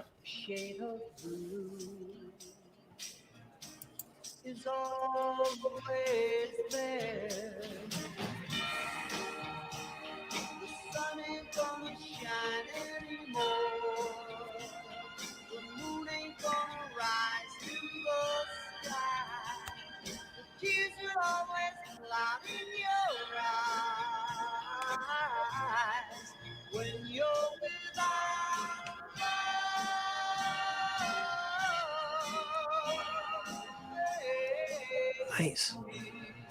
That's the first time I've seen that. There's lots of emotional, dramatic images there. That's awesome.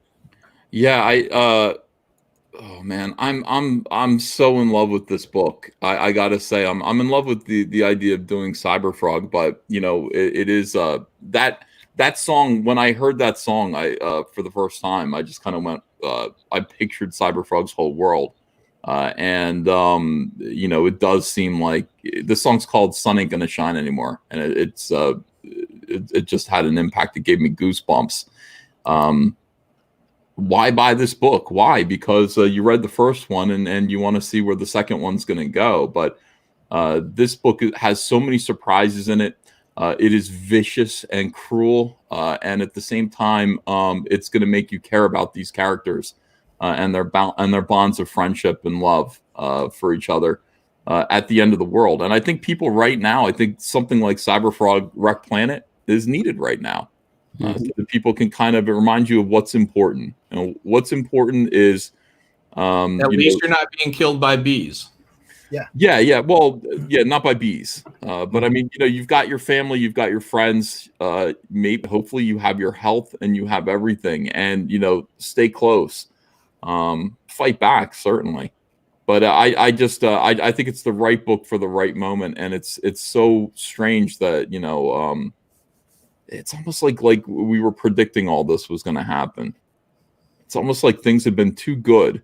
In Cyberfrog, like the 90s were too good. They were too easy on him.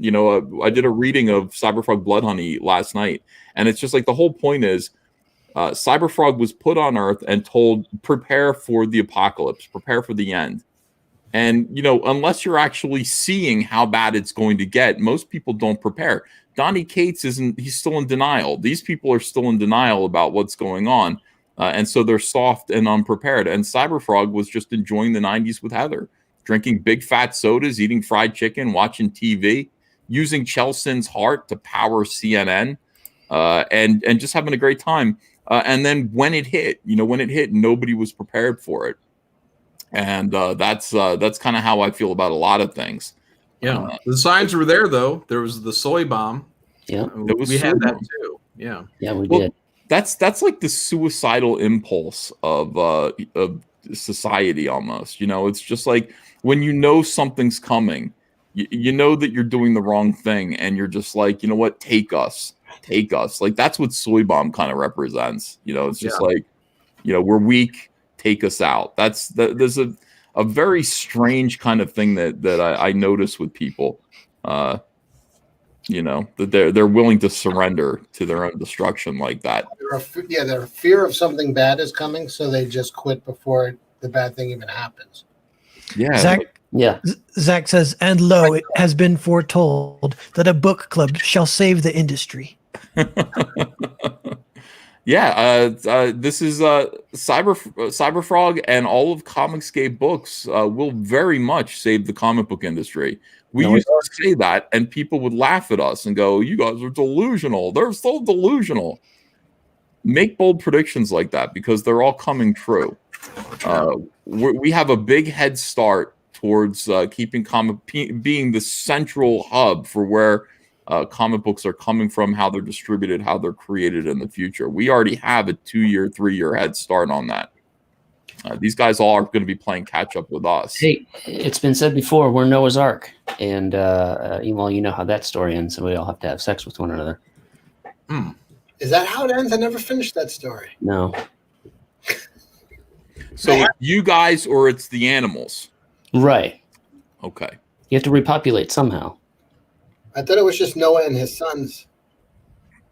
No, they brought their wives too. Oh, good. Yeah, they did bring their wives. Of course they did. Can you imagine how dumb it would be? Like, hey, we brought 2 of every animal, 1 of each gender. So they come, but we only brought us dudes. Like humanity's going to die out, but the animals are going to live on just fine. Zach's in the chat. He says he's talking about Donny started a book club on YouTube. Oh, he did. Oh, Gail started a book. Yeah. Zach, why don't you come in here so no one can hear you say it? I sent him the link, so maybe he will. I don't know. Yeah, Zach, come on in here, pal. I would send you the link too, but it's so fucking. I would love to have him in here so we couldn't hear a thing he had to say. Somebody would send me the link. Yeah. So will you actually be giving reasons to buy these books, or will you just be like thumbing up the camera? They just wanted to talk. They wanted to read comics together over the internet and talk about them. Well, we will copyright strike you when you do that. They better be your own creator-owned comics. They better not be someone else's comics, or you will receive a copyright strike. And that will be that. What do you think of that? Hear, hear. What do you think of that? Yeah, let's do that. Let's ruin their good time. Let's piss on their picnic. No, I say do nothing to give them an excuse. Right. Yeah, it's better that they make content that we can make fun of. Yeah. Our problem is we jumped on Gail too early. We should have been like everybody. Let her grow a little bit. Like hold, we're all in a fire line. Hold. Oh, Pencils up. Yeah. All right, we'll let that happen. We'll see what goes on. Everybody's talking about that now. They're like, well, we're gonna start a Patreon and we're going to do a YouTube channel where we teach people Richard Pace's can you imagine Richard Pace's YouTube channel? That's gonna be a nightmare. Well, SJWs are loaded. I'm sure these guys are gonna make a mint off their Patreons. And they're so funny and charming. Mm-hmm. That's the other thing. They're family. They're a community. They're going to be just fine, Ethan. They're all going to support each other. It'll be interesting to see. Donny Cates is writing 1 million books right now. He can take some of that money, give it to his friends. And because I'm a terrible person, gratuitous Deadpool butt. Because I'm a terrible person, here's Gail Simone's ass right on the screen. If somebody has a picture of Gail Simone's ass, I'll put that on the screen because I'm a terrible person. That's the kind of guy I am. So in any case, that's Cyberfrog 2 Wrecked Planet, guys. Thank you for showing this the love that you have. Appreciate it. It's on its way to becoming I think surpassing Cyberfrog Blood Honey, and that's what we want to do. Cyberfrog Unforgettable Tales 2 just still chugging along. 131,000. I didn't think this was going to do this, but this kind of just recommends that you leave a book open as a store. It's made $7,000 in just the past week as a store, so that's pretty exciting. Vampirella limited edition cover by Artie Bear, guys. Make sure to back this. Get a copy of a new art. Thank you, everyone. Hang on a second. Is Zach here? Yes, he is. Yes. Hi, Zach. Whoa. Uh-oh. Poignant as always. Go in your car. We can hear you when you're driving around. 3, 2. He's gonna disappear. He'll disappear in a minute. Zach evaporates, when it doesn't work right away. Let's talk things that I'm excited, so he's dying. Ethan, I have a quick Cyberfrog story because I was fulfilling Earthbound and someone emailed me. They're like, I didn't get my copy of Earthbound and I didn't get my copy of Cyberfrog. I'm almost going to check out a Comicsgate. I'm really disappointed. So I gave him my copy of Cyberfrog. So I mailed him both new copies. And then I never heard, I was hoping I was like, dude, I'm such a good guy. And I was thinking like, he's going to email me and be like, dude, I love you. This is so awesome. But I never heard anything. But I'm pretty sure, I just hope it got to him. But it's like, why didn't it? Well, thank you, Narwhal. I'll send you a new one now. It sounds like, I probably should have been the one to send him a copy of Cyberfrog, but But those gestures, like I don't know. We're all helping each other out, and like that helps. Like he's gonna love us, I think, if my plan worked. I was being kind of devious. I was like, he's gonna love this. My plan worked. Send them coronavirus. The guys. All right, Zach's gone, and Zach says, "Are you guys wrapping it up? Because he will go in his car if we're gonna be on for a while." Things were ending. Are we ending? I don't know. Flying Fortress. We'll be here. Go ahead. Drive around. Bring a drink with you. It's Texas. No one cares. Flying Fortress just passed $3,000. Thank you guys for your support. Thank you, everybody. Full payload. You front loaded this. We try to front load everything we do here. Battle damage. Everything. By the way, if you back this and you have the brand new Andrew Huerta trading card. Where that has been attached to the campaign scroll right there. Oh, there it is. Can I see it bigger? I should add a bigger one on the campaign. Yeah, it's just there. It's a small image. Yeah, here we go. Share screen. Beautiful artwork. I mean, it's Andrew Huerta. How can it not be? Oh yeah, look at that. Yeah. Hi, Zach. That'll go alongside the Aaron Alfecci trading card. Yeah, that looks really, really nice. All right, so we got your boy Zach's internet. It's not working. Is he back? Yeah, Boysen. I thought he was going to go in his car. Remember the other day when he's like, how's it sound? And you're like, it sounds like a guy who's asking, how's it sound? But at least we could hear him fine when he was on his phone in his car. What do we do about this? How do we fix Zach's life for him? I don't know. He's a professional YouTuber. Well, get the fucking upgraded plan. I want to help, like I feel concerned for Zach. His entire life is online, and he has what kind of upload speed? Did he have anything less than 50 up, 50 down? No, sir, no. Is dial-up available? Ken Jack Ben says Zach does not want to fix it because if he did, he would have done it a long time ago. You know what? That's insight. That's insight into the way people think, because that's absolutely true. If he did want to fix it, I heard your boy Zach, and I'm a little nervous. What was that? Is that real, or is that a played sounds like recording? A doll. He pressed the button. It says 5 different things. Yeah. This is. I think this is the. Oh, I'm sorry. We gotta boot fake Zach here, and then get the real Zach. He's running a test. That's what it was. Zach, how you doing? No, that was the real Zach. No, it wasn't. This is. I think this is Zach. This is the next level of Kaufman. Who the hell did the voice of him before? When he said, "I'm a little nervous." He did it again. Yeah, that sounded like an old video that he was playing just to test it or something. But that's kind of weird. I don't know. Yeah. Everything's spooky right now. There's a lot of creepy stuff going on with Zach. Is he still alive? You know those ghost stories where it's like, hey, I walked downstairs and my dad was sitting in a chair and he was trying to say something to me, but I couldn't understand. And then he disappeared. And then the phone rang and my dad died in a plane accident right then. That's kind of what's happening to Zach right now. It's like a ghost story. Oh, he's dead? There? Yeah, I'm saying Zach's dead. Zach, what happened? Can you slide on the other side? When these things happen, there's a period where you can't give up. Hold on. Everyone's your boy Zach, and I'm a little nervous. I'm parked. This is audio from a video. Doing this channel, I don't know what, like. You see what I'm saying? Like, this is like Zach from the other side, and then we find out tomorrow that he died 3 hours ago. Yeah, so right now we're like 5 guys in a car. We just picked up a hitchhiker, Zach, and then we go back the next day to check on him, and they're like, "That was our son. He died 5 years ago on that road." And he disappeared again. Man, we miss you, Zach. Every day we think about you. Don't give up yet. Try. And then give up in extreme rage in like 10 minutes, maybe. Go into the light. No, don't go into the light. Don't go into the light. Not until we've tied a rope around your waist. Yeah. Wait, is it DEFCON 1 or 4? This is definitely a 1. Wait, I always get these things mixed up. Is the 1 the best, or into the light is bad, or out of the light?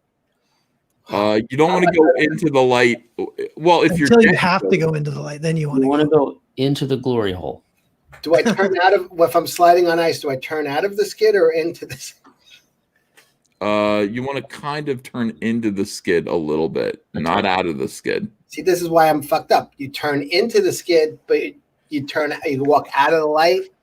Yeah, I mean, just slightly turn into the skid and wait for it to kind of, to stop a little bit. Don't turn violently in any direction.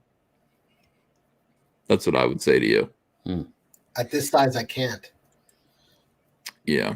Yeah, well, you're quarantined, so there's no skidding. A lot of people say weird shit on Twitter. I mean, this is what I get to deal with. Why do I have to deal with this? Why do I get... What best-selling comic is Ethan Van Shithead working on right now? First of all, he spelled your last name wrong. Yeah, he did, didn't he? Because it's Skyver. It's not Shithead. Yeah. I didn't catch that the first time. Yeah. Well, you're a letterer. You should have caught that right away. Why didn't you catch that? I'm a letterer, not an editor.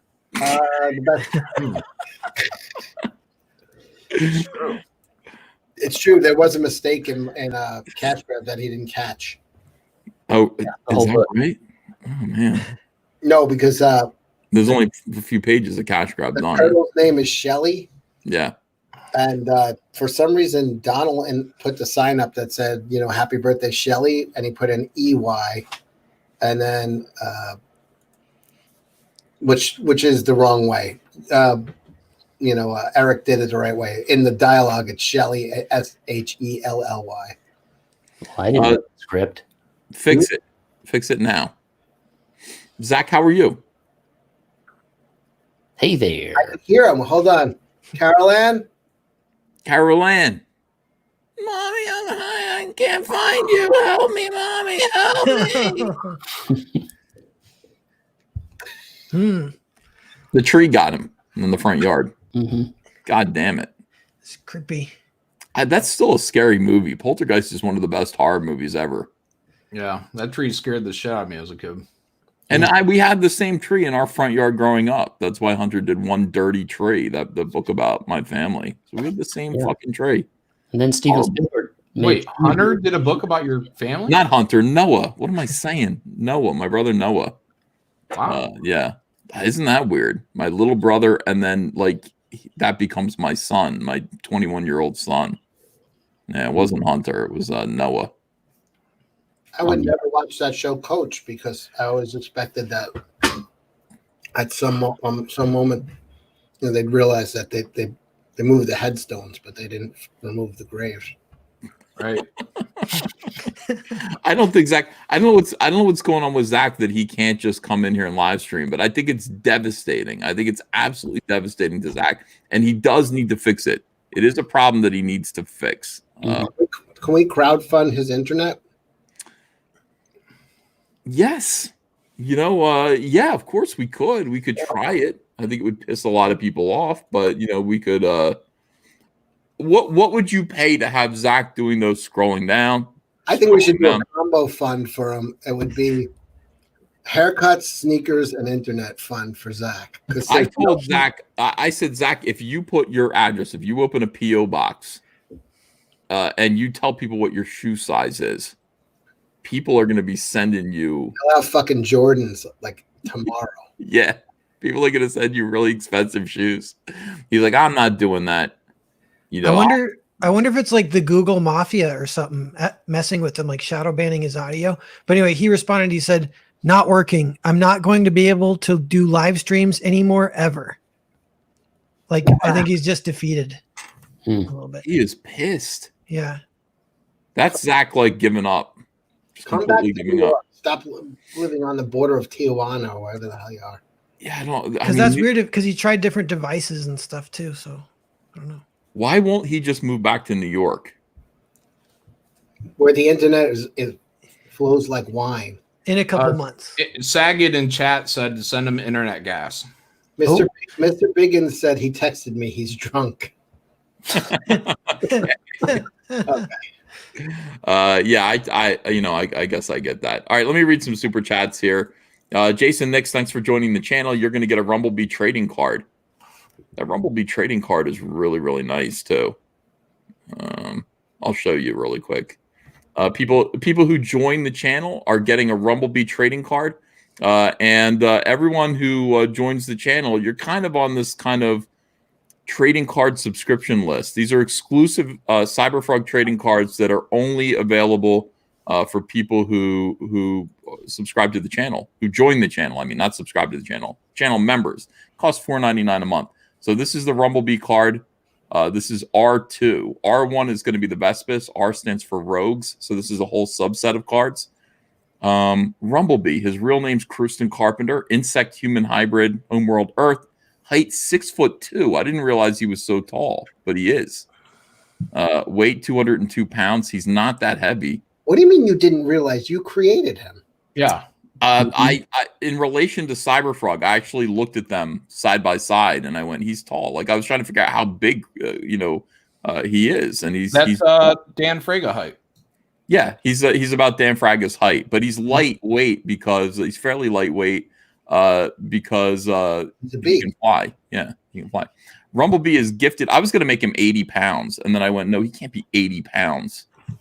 Well, they say like all MIT and all those aeronautic and engineering schools say that, the design of a bumblebee, it should not get off the ground, but it does, and they don't understand why. Yeah, well, I mean, I was thinking because he's lightweight, but he's not lightweight because Cyberfrog punches him and his body smashes through a median. So he's heavy enough. He can't be lightweight.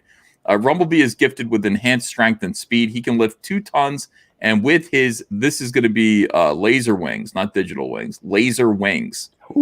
He can fly at speeds of up to 300 miles an hour. His exoskeleton can absorb tremendous impact, and he carries a stinger blaster that can melt through steel. So it can melt steel. Steel beams? Yeah, steel beams. Philadelphia mob boss Scorpion clone Rumblebee and created Pollinate for additional muscle. People in the chat are already saying Stinger lasers can't melt steel beams. No, they can. They can. I'm actually like you can decide. You could say whatever you want, and I'm saying that they can melt steel beams. And, There's not in the real world. There's a group on Twitter already called Rumblebee Truthers that are saying he was sighted at the site on 9/11. Yeah, you saw him flying away. I saw the documentary. It just came out.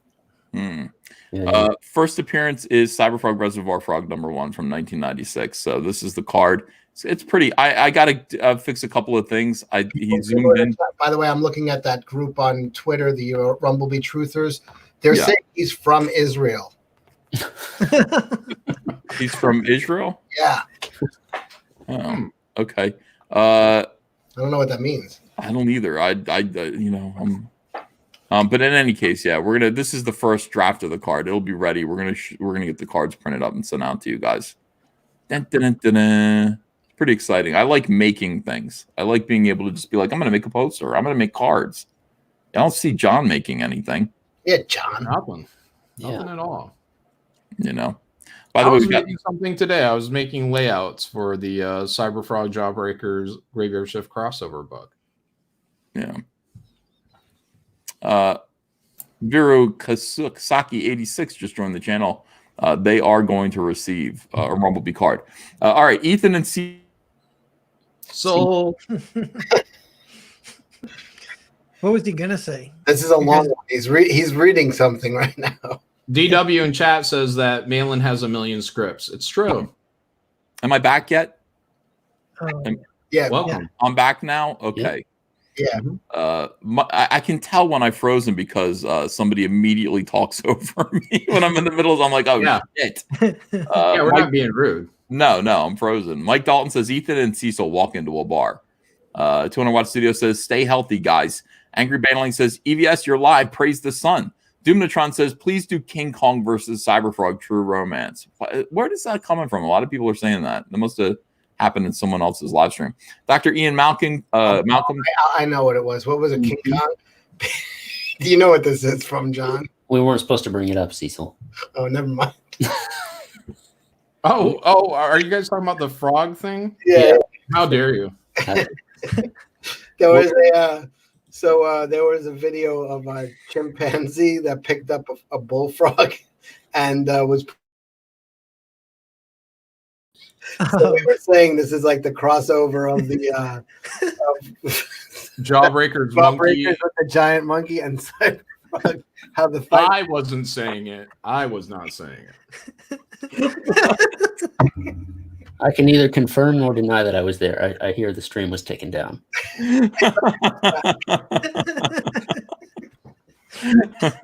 It got pretty dark. That was a pretty Cyberfrog would go. Fat Boy Cecil is a new member. How do you like that? Fat Boy Cecil. About time you. Yeah. Thank you, Cecil, for joining my channel. I appreciate you. Let me see. Mike Dalton says these a-holes again. Mike Dalton says, hey, Cecil, it's Thursday. Jeff Myers. I read that one. Jeff Myers says, I'm a Comicsgate backer, dude. Reagan Lodge says it's 2 a.m. here. Appreciate how Narwhal draws ladies' thighs. R. Strong says teach Ava the letter for education and profit. Zaid Comics says hail Comicsgate. Magic Cop is officially shipping next week. People will be getting their books. You can still get your copy. Support Comicsgate. We'll make more. Poland 805 says, Uncle, I sent an email today pertaining to the end of the comic book industry. It arrived at my doorstep yesterday with my local store closing. Godspeed. Good. Sulfur X says, hail Comicsgate, hail chat. Yetna P says, hi all, please. Who do you want to replace E for JBP art? Kane and White. Al M says, in the Vamp campaign, is there a way to add the shirt to save on shipping? 200 watts in the Vamp campaign. I don't add the shirt to save on shipping. They're going to have to ship separately. That's the only problem. 200 Watt Studio says, damaged comics to our boys serving in Iran in KY. What's KY? Kentucky? Jelly. Yeah. About the shirts, I had those. You're having Crypto Fashion Fulfill, right? No. Actually, I'm not. No, not in that case. Oh, okay. Yeah, they did that for Flying Fortress. I think don't you have that for Graveyard Shift there too, John? What's that? Where Crypto Fashion fulfills the campaign t-shirt. Yeah, I'll be having them fulfill the shirts. Yep. Let's see. Alfred Ortiz says, end of Doomsday Clock hints to a Marvel crossover. Yeah. Al M says, back Brand 2. It's only got 2 hours left. What are you kidding me? How long was Brand 2 up? That seems like it's short. That really seems short. I hasn't been 30 days. No way. No, I disapprove of that whole thing. I gotta, Antonio. Brand 1 needed to be in people's hands. That's really what people. That's really what happens. Unless you've had a few things and you have things where you've delivered, but you still have things coming. People will be fine if you're in fulfillment. You've already delivered, and then you're doing a new campaign. They're okay with that. But if you've never delivered, you have to have one under your belt before you do that. It's just time and time again, it happens. Waited. Yeah, that's the thing. I can't believe that campaign's over now or about to be over. It's shocking. Apex Comics says, I predict Fearsome to be released in October 2021. I think it's a 2022 book. Liam Gray says, just 2 backers until we reach 200. Help us achieve our dreams and make actual change in the comic book industry. Back Xenotype today. Liam, I'm going to talk to you about your pitch. I don't think you need to be saying, help us achieve change in the comic book industry. The comic book industry has changed. Nobody needs to buy Xenotype to help change the comic book industry. It has already changed. People need to buy Xenotype because it's a great looking book. You can sell it just based on the way that comic book looks. It's astonishing. That is some of the best art I've seen in an indie comic book anywhere. I mean, way better than John Malin. It's pretty good. That guy could challenge John Malin for the belt. Whoa. Now listen, here's what I will say. Narwhal won Backhole and what is it? You could share Drawn and Backhold. Do you hear about that, John? We're both champions now, so we can go head to head. Champion to champion. Yeah. Well, my champion belt is, huge. It's got more notches on it. Yeah. Do you want to watch his? Yeah, watch his video. Let's show you this. Evolve or Die. What is this? There's 2 separate videos? I don't know. Anyway, play that top one.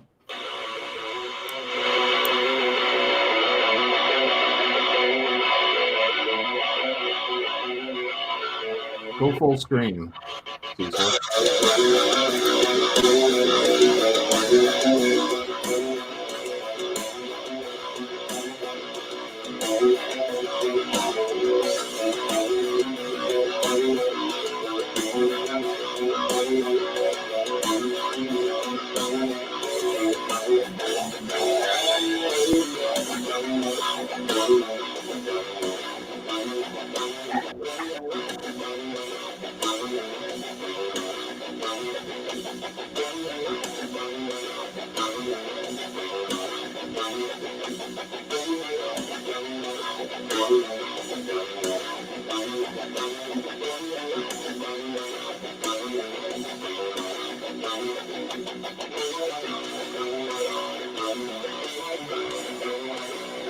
Yeah, that's a great looking character.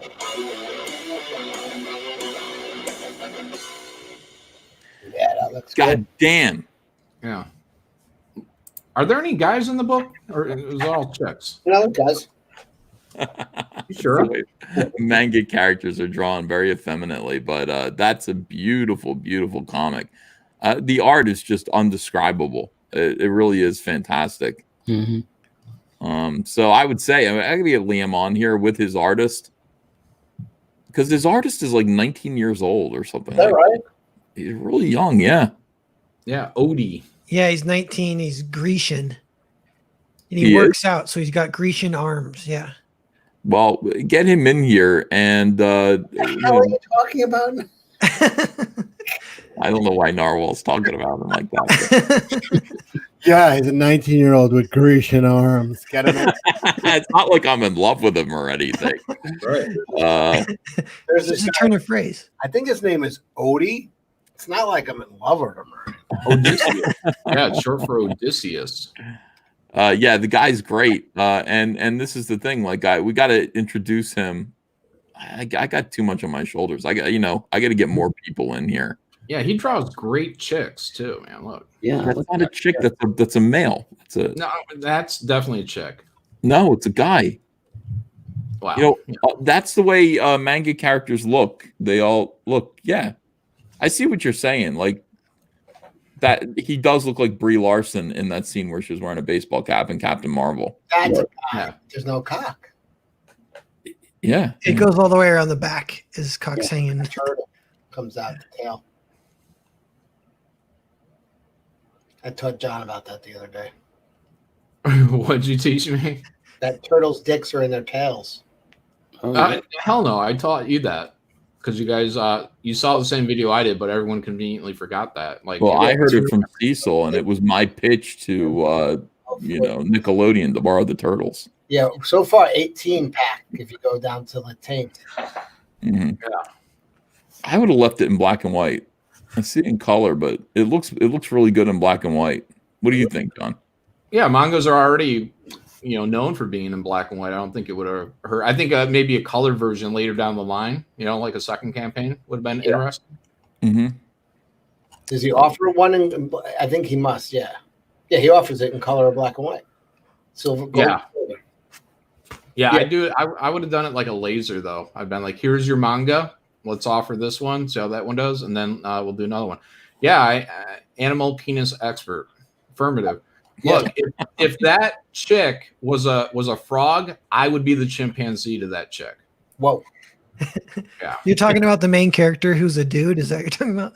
It's totally a chick. By the way, he said this is kind of cool. The color one reads left to right like an American or Western. The black and white reads right to left, like traditional. Oh, I can see it. Yeah, it's clear as day. No, it's not. Exact same image, Cecil. No. This is the first page. I mean, the first page will be, manga reads backwards and from right to left. Yeah, shouldn't it be flipped then? No. Why? He's saying. You're actually right. It should be. Yeah. See? It's black and white, Cecil. It should be flipped. Exactly the same. Yeah, this should be mirrored like flipped. Yeah. Liam, fix that. Like flip horizontal. Yeah, you're missing your audience because you're offering a manga where people are already conditioned to read black and white and backwards like rotards, and you're not giving them that. John doesn't like manga. No, I appreciate it. I could tell. Yeah. I think Odie reached out to me, and sent me a message. He said, I'm using more darker kind of, in my inking, I'm using more blacks. Because he's looking at what I'm doing. I was like, don't look at what I'm doing. Narwhal said he wished Odie would reach out to him. What is that? Huh? What? What does that mean? With his Grecian arms? All Grecian arms mean is that you work out. Yeah, tell Odie to keep his blacks to himself. Oh, Grecian arms just is the gayest way of saying working out. It's Grecian. It's what me and my high school friends used to.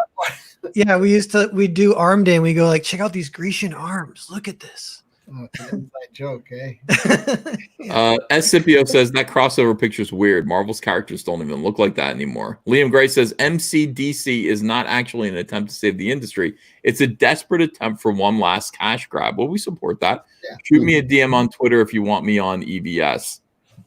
Okay, if I do, I'll ship you. I'll shoot you a DM, Liam. Mr. Vigan says the corporate cowards are putting on a happy face, hoping they will get some scraps when the China bat flu burns off. China bat flu. Is that true? Is that where this disease came from eating bats and soup? Mm-hmm. I think no. Do you think it was like actual? Is that like a lie? And I said this a few weeks ago, and then I saw somebody else, like a disease specialist talking about it, and I was like, man, it's the first thing I thought when they were saying it affects the elderly.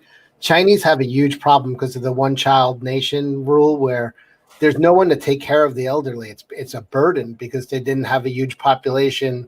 They only had one child per. So the easiest way. This is a bioweapon to get rid of the elderly? Pretty much.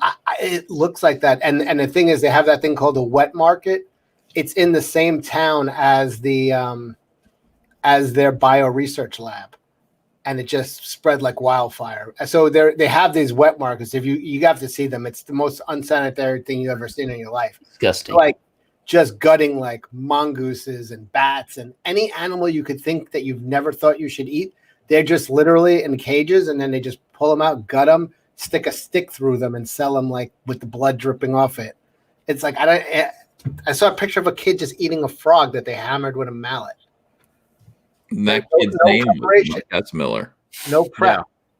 So it's like, yeah, if you put a virus out into that environment, it's just going to fucking spread like wildfire. I think it might have been. I mean, listen, it's a nation. It's like, oh, they would never do that. But then again, like they did forced abortions on like hundreds of millions of people. Like, yeah, they would do that. Like, yeah, they would. They've done it. They've done it in our lifetime. So, yeah, it's not crazy to think it. I might be totally wrong. It might be conspiracy, but it seems to be killing the elderly at a really, really high rate. It's getting rid of the burdens on society, disabled and elderly. And that's like fucking communism 101, man. Like, get rid of I heard it was from fucking bats. They're just trying to feed John May. Fucking bats? They're putting penises in bats? Yeah, human penises and bats and ejaculating. Then they put them in the soup, and then people are eating their own ejaculation. So, I mean, it's really disgusting. It's like mad cow. Oh, my God, dude. That gave me a quick wave of nausea there. Thanks, John. Well, you blame the Asians. Don't blame me. John. Now I'm horny and hungry. They're trying to bring down the bat consumption. So they offered an alternative for people to eat instead of bats. It's called the Impossible Bat. Oh, that's a Norm Macdonald joke. Yeah, it's a tofu bat. Luke Bat says, I think Marvel DC would ever make their own crowdfunding service open to all creators to pitch stories and only make books that reach sales back goals. That's interesting. No, I don't think so, but that is an interesting model to consider. Andrew Huerta says the industry is Blockbuster and we are Netflix. Yeah, we are. We better not be Redbox. Oh, that's the you want to get that checked out. Jason Stevens says, Narwhal, I got my Earthbound cover in Hong Kong and I absolutely love it. Sweet, thank you. Camel Moon says, hey everyone, I started a subscribe star to help finance more episodes of Hail Salad. I don't like the name Hail Salad. That's a play on Hail Caesar. I know, but it doesn't work. Does it? You're very critical of this new cartoon series. I like the cartoon series. I don't like Hail Salad. I think it's weird, and the name should be changed. But everything else is okay. It's kind of over the top. I think you were a little hung up on the nose.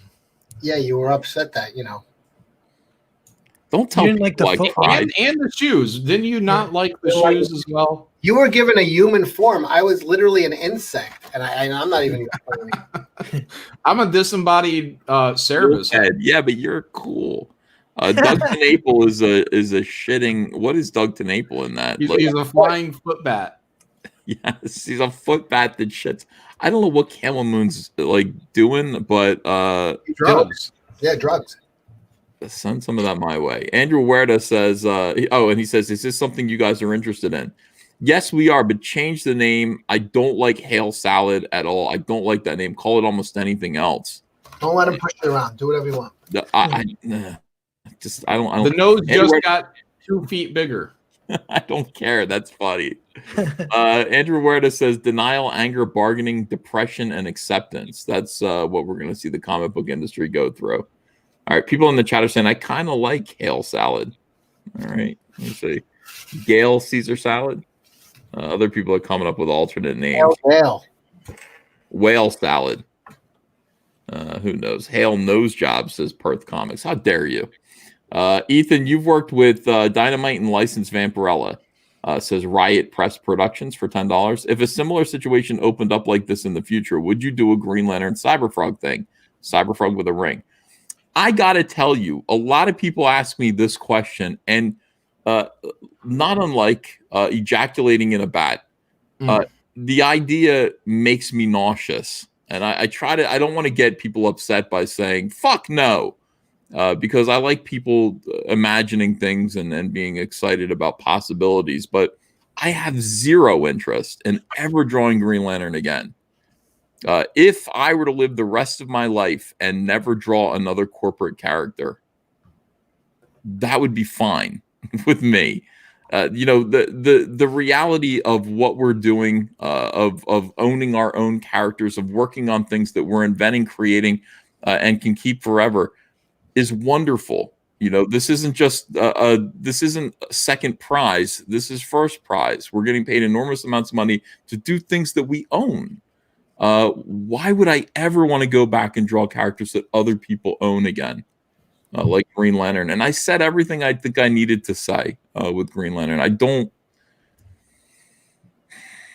Under what circumstances would I want to do it? See, I want to borrow the Turtles because the Turtles work in Cyberfrog's world. Yeah. Plus, they were early inspirations, so there's like a connection. Sure. Green Lantern. People have said ripoff. No, Ethan said it was. He said it was. He wanted to do a Turtles. Yeah. If Green Lantern existed, if the Green Lantern Corps existed, the Vespis wouldn't exist. That's the other thing. They would have been shut down a long time ago. Mr. Biggins says Fredo Cates. Thor Odinson says, screw their soy Thor. I'm making high T CG Thor. Yes, you are. By the way, Thor is public domain. You can do Thor all you want. Just not their Thor. Yeah. Thor Odinson. Okay, so Andrew Huerta says, why do they all act like Whedon characters? That drives me nuts. That shit is what he's doing with his little stupid looks in the camera. And what is that called? Ain't I a stinker? Captain Chogat says, Cates has made my cringe. Ted Trumo says, agree with Cecil, the world needs mutated penguins.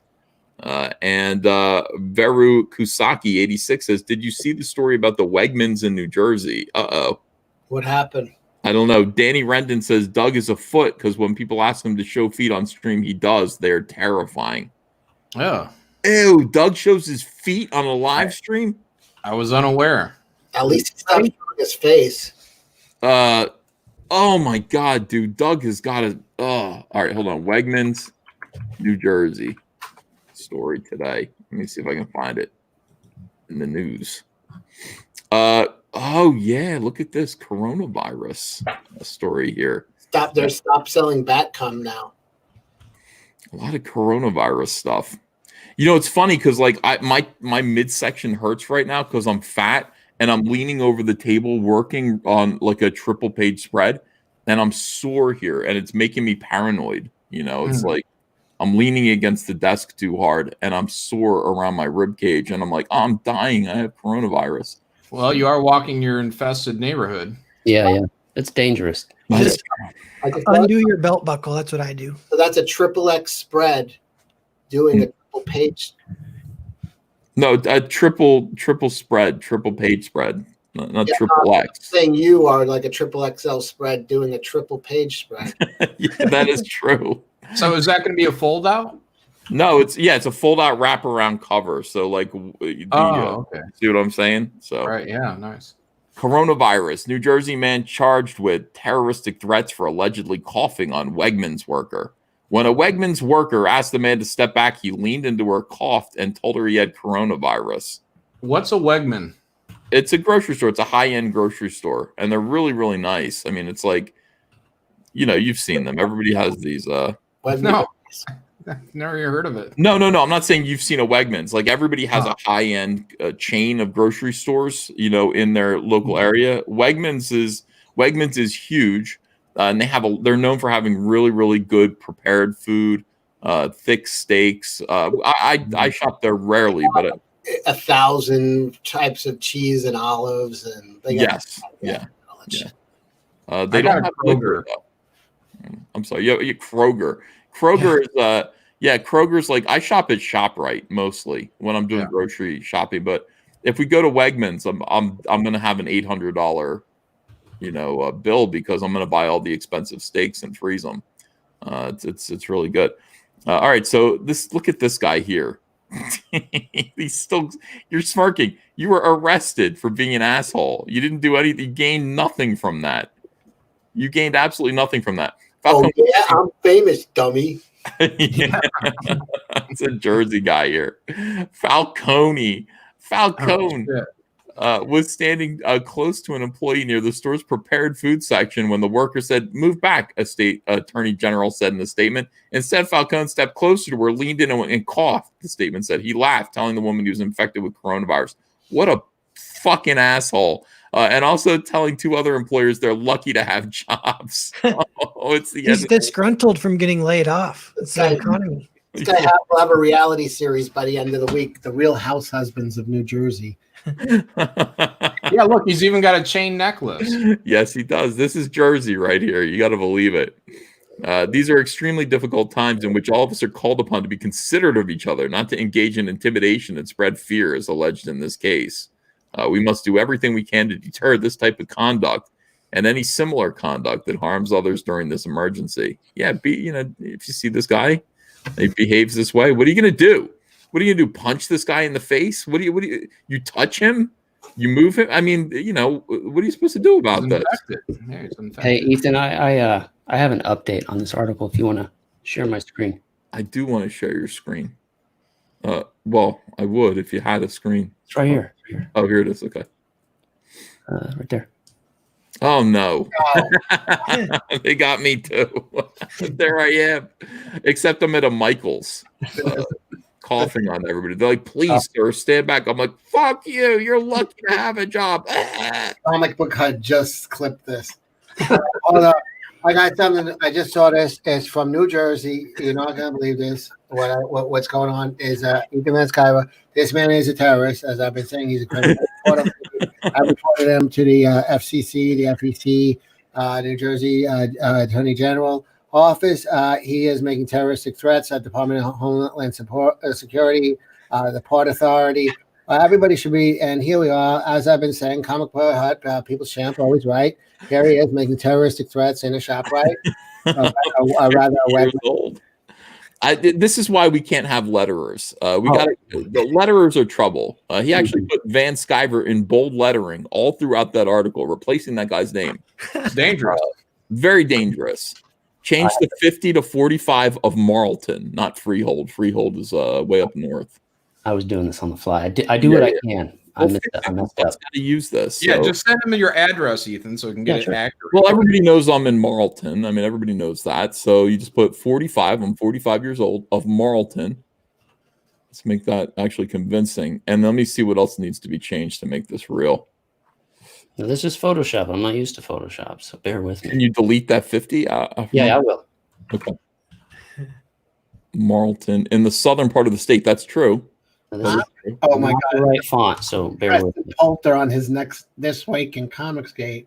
Now, people have been saying to me, I already knew the man is a terrorist. It doesn't look convincing at all. That looks like total bullshit. All right, what else? Van Sciver was standing. Van Sciver stepped closer, coughed. Something about Cyberfrog. Hold on. What did I say? telling the woman he was infected with coronavirus, and also telling 2 other employees, "Hail war campaign." Hail war campaign. Yeah, that's perfect. I mean, why would I do that? Why would I cough on people and say "Hail war campaign" to them? I don't know. Why would you sicko? Because you lost everything. I lost everything I had. Wait, hold on. Tell 2 employees.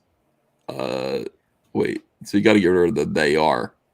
Oh, Yeah. yeah. Telling 2 other employees, "Hail war campaign." All right. All right. What We only have to fool dummies. So Preston and Hut will take this fucking hook, line, and sinker. I just need to fix the font. Yeah. No, you don't. They want it to be true. There's no way they're gonna fact check this shit. Blinded by hate. Somebody has to fucking. Once she's done, someone has to fucking tweet this to them. Yes, this is all true. Look at my picture. Oh my God, this was a picture taken by the Attorney General of New Jersey too, Adam Michaels. I got to get a better picture that looks like a mugshot. I got to get a mugshot picture. Let's see what I can find. I like the part of that you're in your chair, even in Wegmans. There's a black. No, not that one. Like,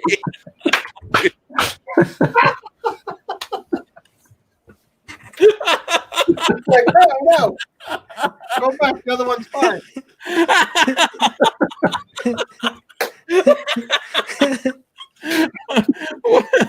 That guy wouldn't do anything wrong. That's the worst picture I've ever seen of you. You look like Mason Reese.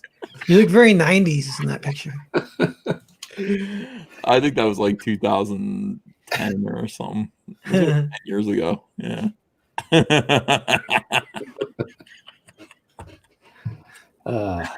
Oh, why, God, why? Oh, for God's sake. Anyway, yeah, this is all very convincing. What? Why is your hair red?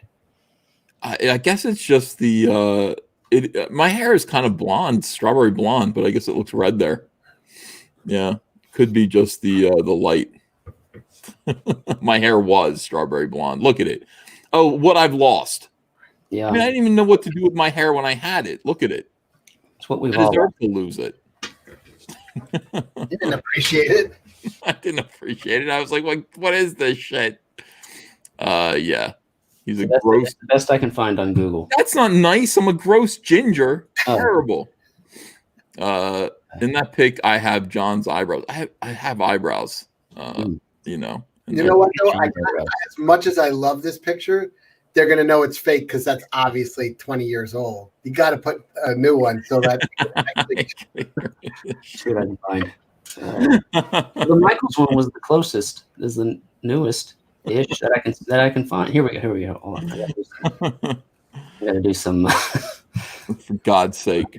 All right, let's see. Sheila Allen says, where is the goblet chalice you promised war campaign? I meant to do that, and everybody shamed me out of it, Sheila. Sheila, I said that I was going to give all of war campaigners a special Comicsgate goblet to drink out of, and people said that's gay. So I didn't do it.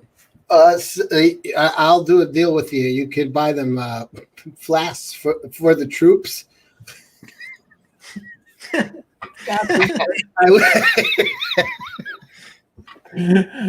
not the same. Yeah. Let's see. What are we doing now? Stormtroopers, they're troops. Now that's an asshole. Like that. Yes. You got to put a Wegmans behind them. You got to put,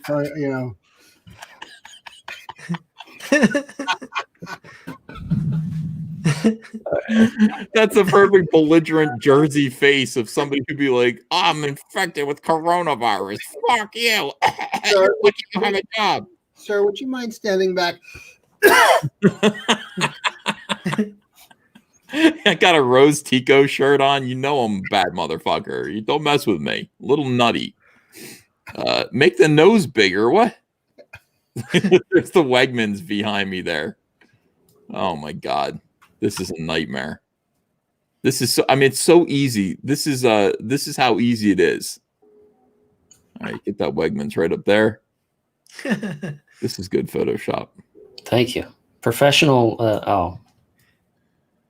I'm in the parking lot of the Wegmans. No, they did like a artistic, almost like a high school yearbook photo of you at Wegmans.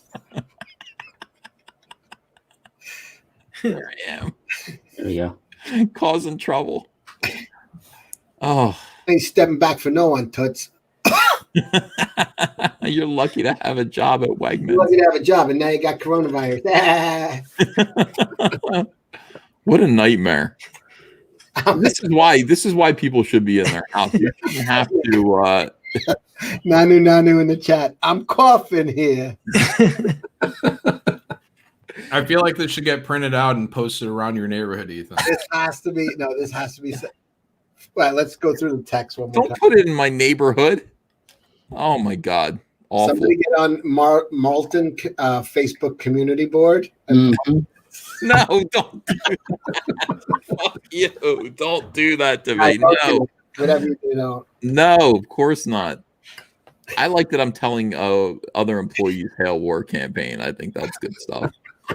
These are extremely difficult times, and we have a-holes like Ethan Van Sciver out there coughing at people at Wegmans. You think you're safe at Wegmans. You're not. I just want Donny Cates to post this tomorrow. That's my dream. This is the asshole you all look up to. Let me give you the top 5 reasons Ethan Van Sciver's an asshole. Yeah, put in there somewhere that he's like a basement dweller. I mean, really flattery stuff. Yeah. Oh, this is a nightmare. I feel like I brought this on myself, though, to be fair. You know. brought me on, so. Yeah. Look at that face. All right, that's enough of this, Eric. You're causing trouble. You're making my life harder than it needs to be. My life's already hard enough. I apologize. Oh, I got enough weirdos. Oh my God. Yeah. Mr. Biggins had a good idea. DM it to Stephanie Cook. She'll make it go like wildfire. Do not do that. Do not DM it to Stephanie Cook. Terrible. Let's see. All right. So did I get all the super chats? I have a pounding headache now from looking at that picture of myself. By the way, I'm saving. That's a sign of Corona, by the way. Wait, the redheaded one? Yeah. Oh yeah. Oh my God, dude. Here's the thing. Like I think I've gotten more handsome as I got older. Better. I mean, it's true. I didn't know. Yeah, you really grew into your nose. Thank you. Yeah, a lot of people. Wait a second. A lot of people say that. A lot of people are like, "You look so much better now, Ethan. You're so very, very handsome." They say that part. I think you look better. Yeah, they say handsome. They say you're very, very handsome, Ethan. I'm like, oh, you don't have to say that. They're like, no, we insist. We insist. In the Joker when you're like, is this happening or is this what he's thinking? Let's see here. Pindrop says, you guys want to do a shot? Yeah, I wouldn't mind. I'll do a shot. Yeah. I want to drink a little bit, but I think I want to, I would drink some vodka tonight. What do you mean would? Where you got to be? Well, nowhere in particular. I was thinking about doing a little work. If I'm drinking, I'm not working. If you're gonna work, I want to draw some stuff. Mr. Biggins says it couldn't get worse. Well, I mean, come on, now, Mr. Biggins.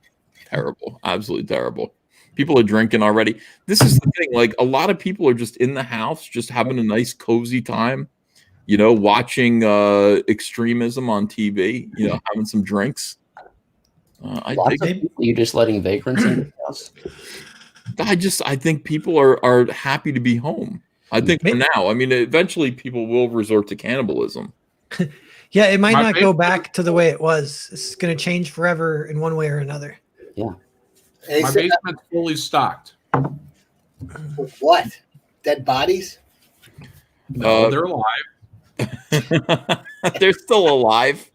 Yeah, for now. I'm keeping them alive. What happens to comics next Wednesday? That's the question that everybody wants to know. Are comics truly dead? Well, what's going to happen? Look at this Jason Fabok Joker cover. He's good. What happens to comics next Wednesday? April Fool? Diamond Comics Distributors is closed to new product. The big comics printers have shut their doors, and Comixology doesn't distribute or digitally distribute print comics before their print schedule window, not by a few hours anyway. So what happens on Wednesday, April the 1st, traditionally New Comics Day? It's no joke. It's no joke. The direct market of comics in North America is built on a weekly churn of single comic issues, and the industry is full of warnings about what happens when comics are late. People stop reading. Some of them don't come back. All the big publishers are tied into exclusive contracts with Diamond, but if Diamond can't distribute those comics, does that break the contract? Can publishers seek distribution elsewhere? With another printer brought in, maybe most comic stores are shut down, but many of those will still be able to accept new comics and would be able to sell them, some via mail order, some via curbside sales, some by delivery, some in person in states that haven't fully locked down. Have you guys, is anyone in a state that's been fully locked down here? The city's been pretty locked down. Manhattan. The state, no. My wife had to get a license for travel. Yeah. Oh, shit, really? Yeah, for critical care workers. Yeah. My mom had the same thing, but then they locked down our county. But then the list of essential businesses was pretty much every business. So it's more of a lockdown in idea rather than practicality. But I mean, I went out today. But as comic book retailer Joe Field states, creating an unfair playing field with some retailers able to operate while others cannot might do more to kill off comic book stores than not distributing them at all. Collapse of a large number of comic book stores may include enough debt to take down Diamond. And if Diamond closes down, they could take many publishers with them and more comic book stores as a result. Collapse of a large number of comic book stores.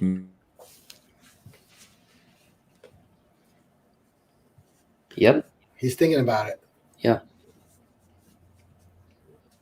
Can anybody find the line? The collapse of a large. Am I back? Okay. Yeah. Damn it! I hate when that happens. Some retailers are speculating, by the way, that this is Diamond saying, "Fuck y'all, we're out. Like we're quitting now." And the reason why we're quitting now is because some of you deadbeats aren't going to pay your tabs. Because of all this stuff that's going on. Oh, no. No. Interesting. I hear bad internet is a sign of coronavirus, too. Mm-hmm. I mean, was it bad? Did I freeze again? Or did you hear what I said? No, you, disappeared for... God damn it. I'll pull the article up on mine. I think maybe sometimes when you put two things up. It doesn't matter. It doesn't matter. But the point is that, a lot of people are suggesting that this is actually strategic by Diamond. They're saying, look, we're going to get out of here because if we quit now, if we close up shop, some of these deadbeats ain't going to pay their tabs. Diamond started the coronavirus so they could get out of business? No, that's why they're stopping right now. And they're not coming back. Oh, okay. So some people have said, well, Diamond has said for the foreseeable future, we're closing up shop, right?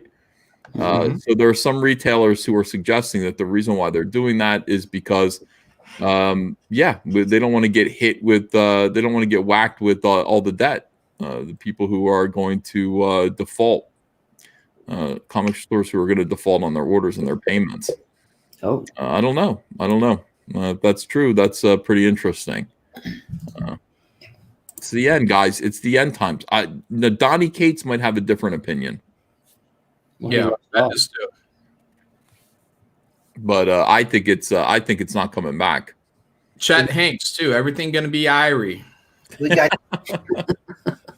to one more crossover. It will really turn it around for old Marvel.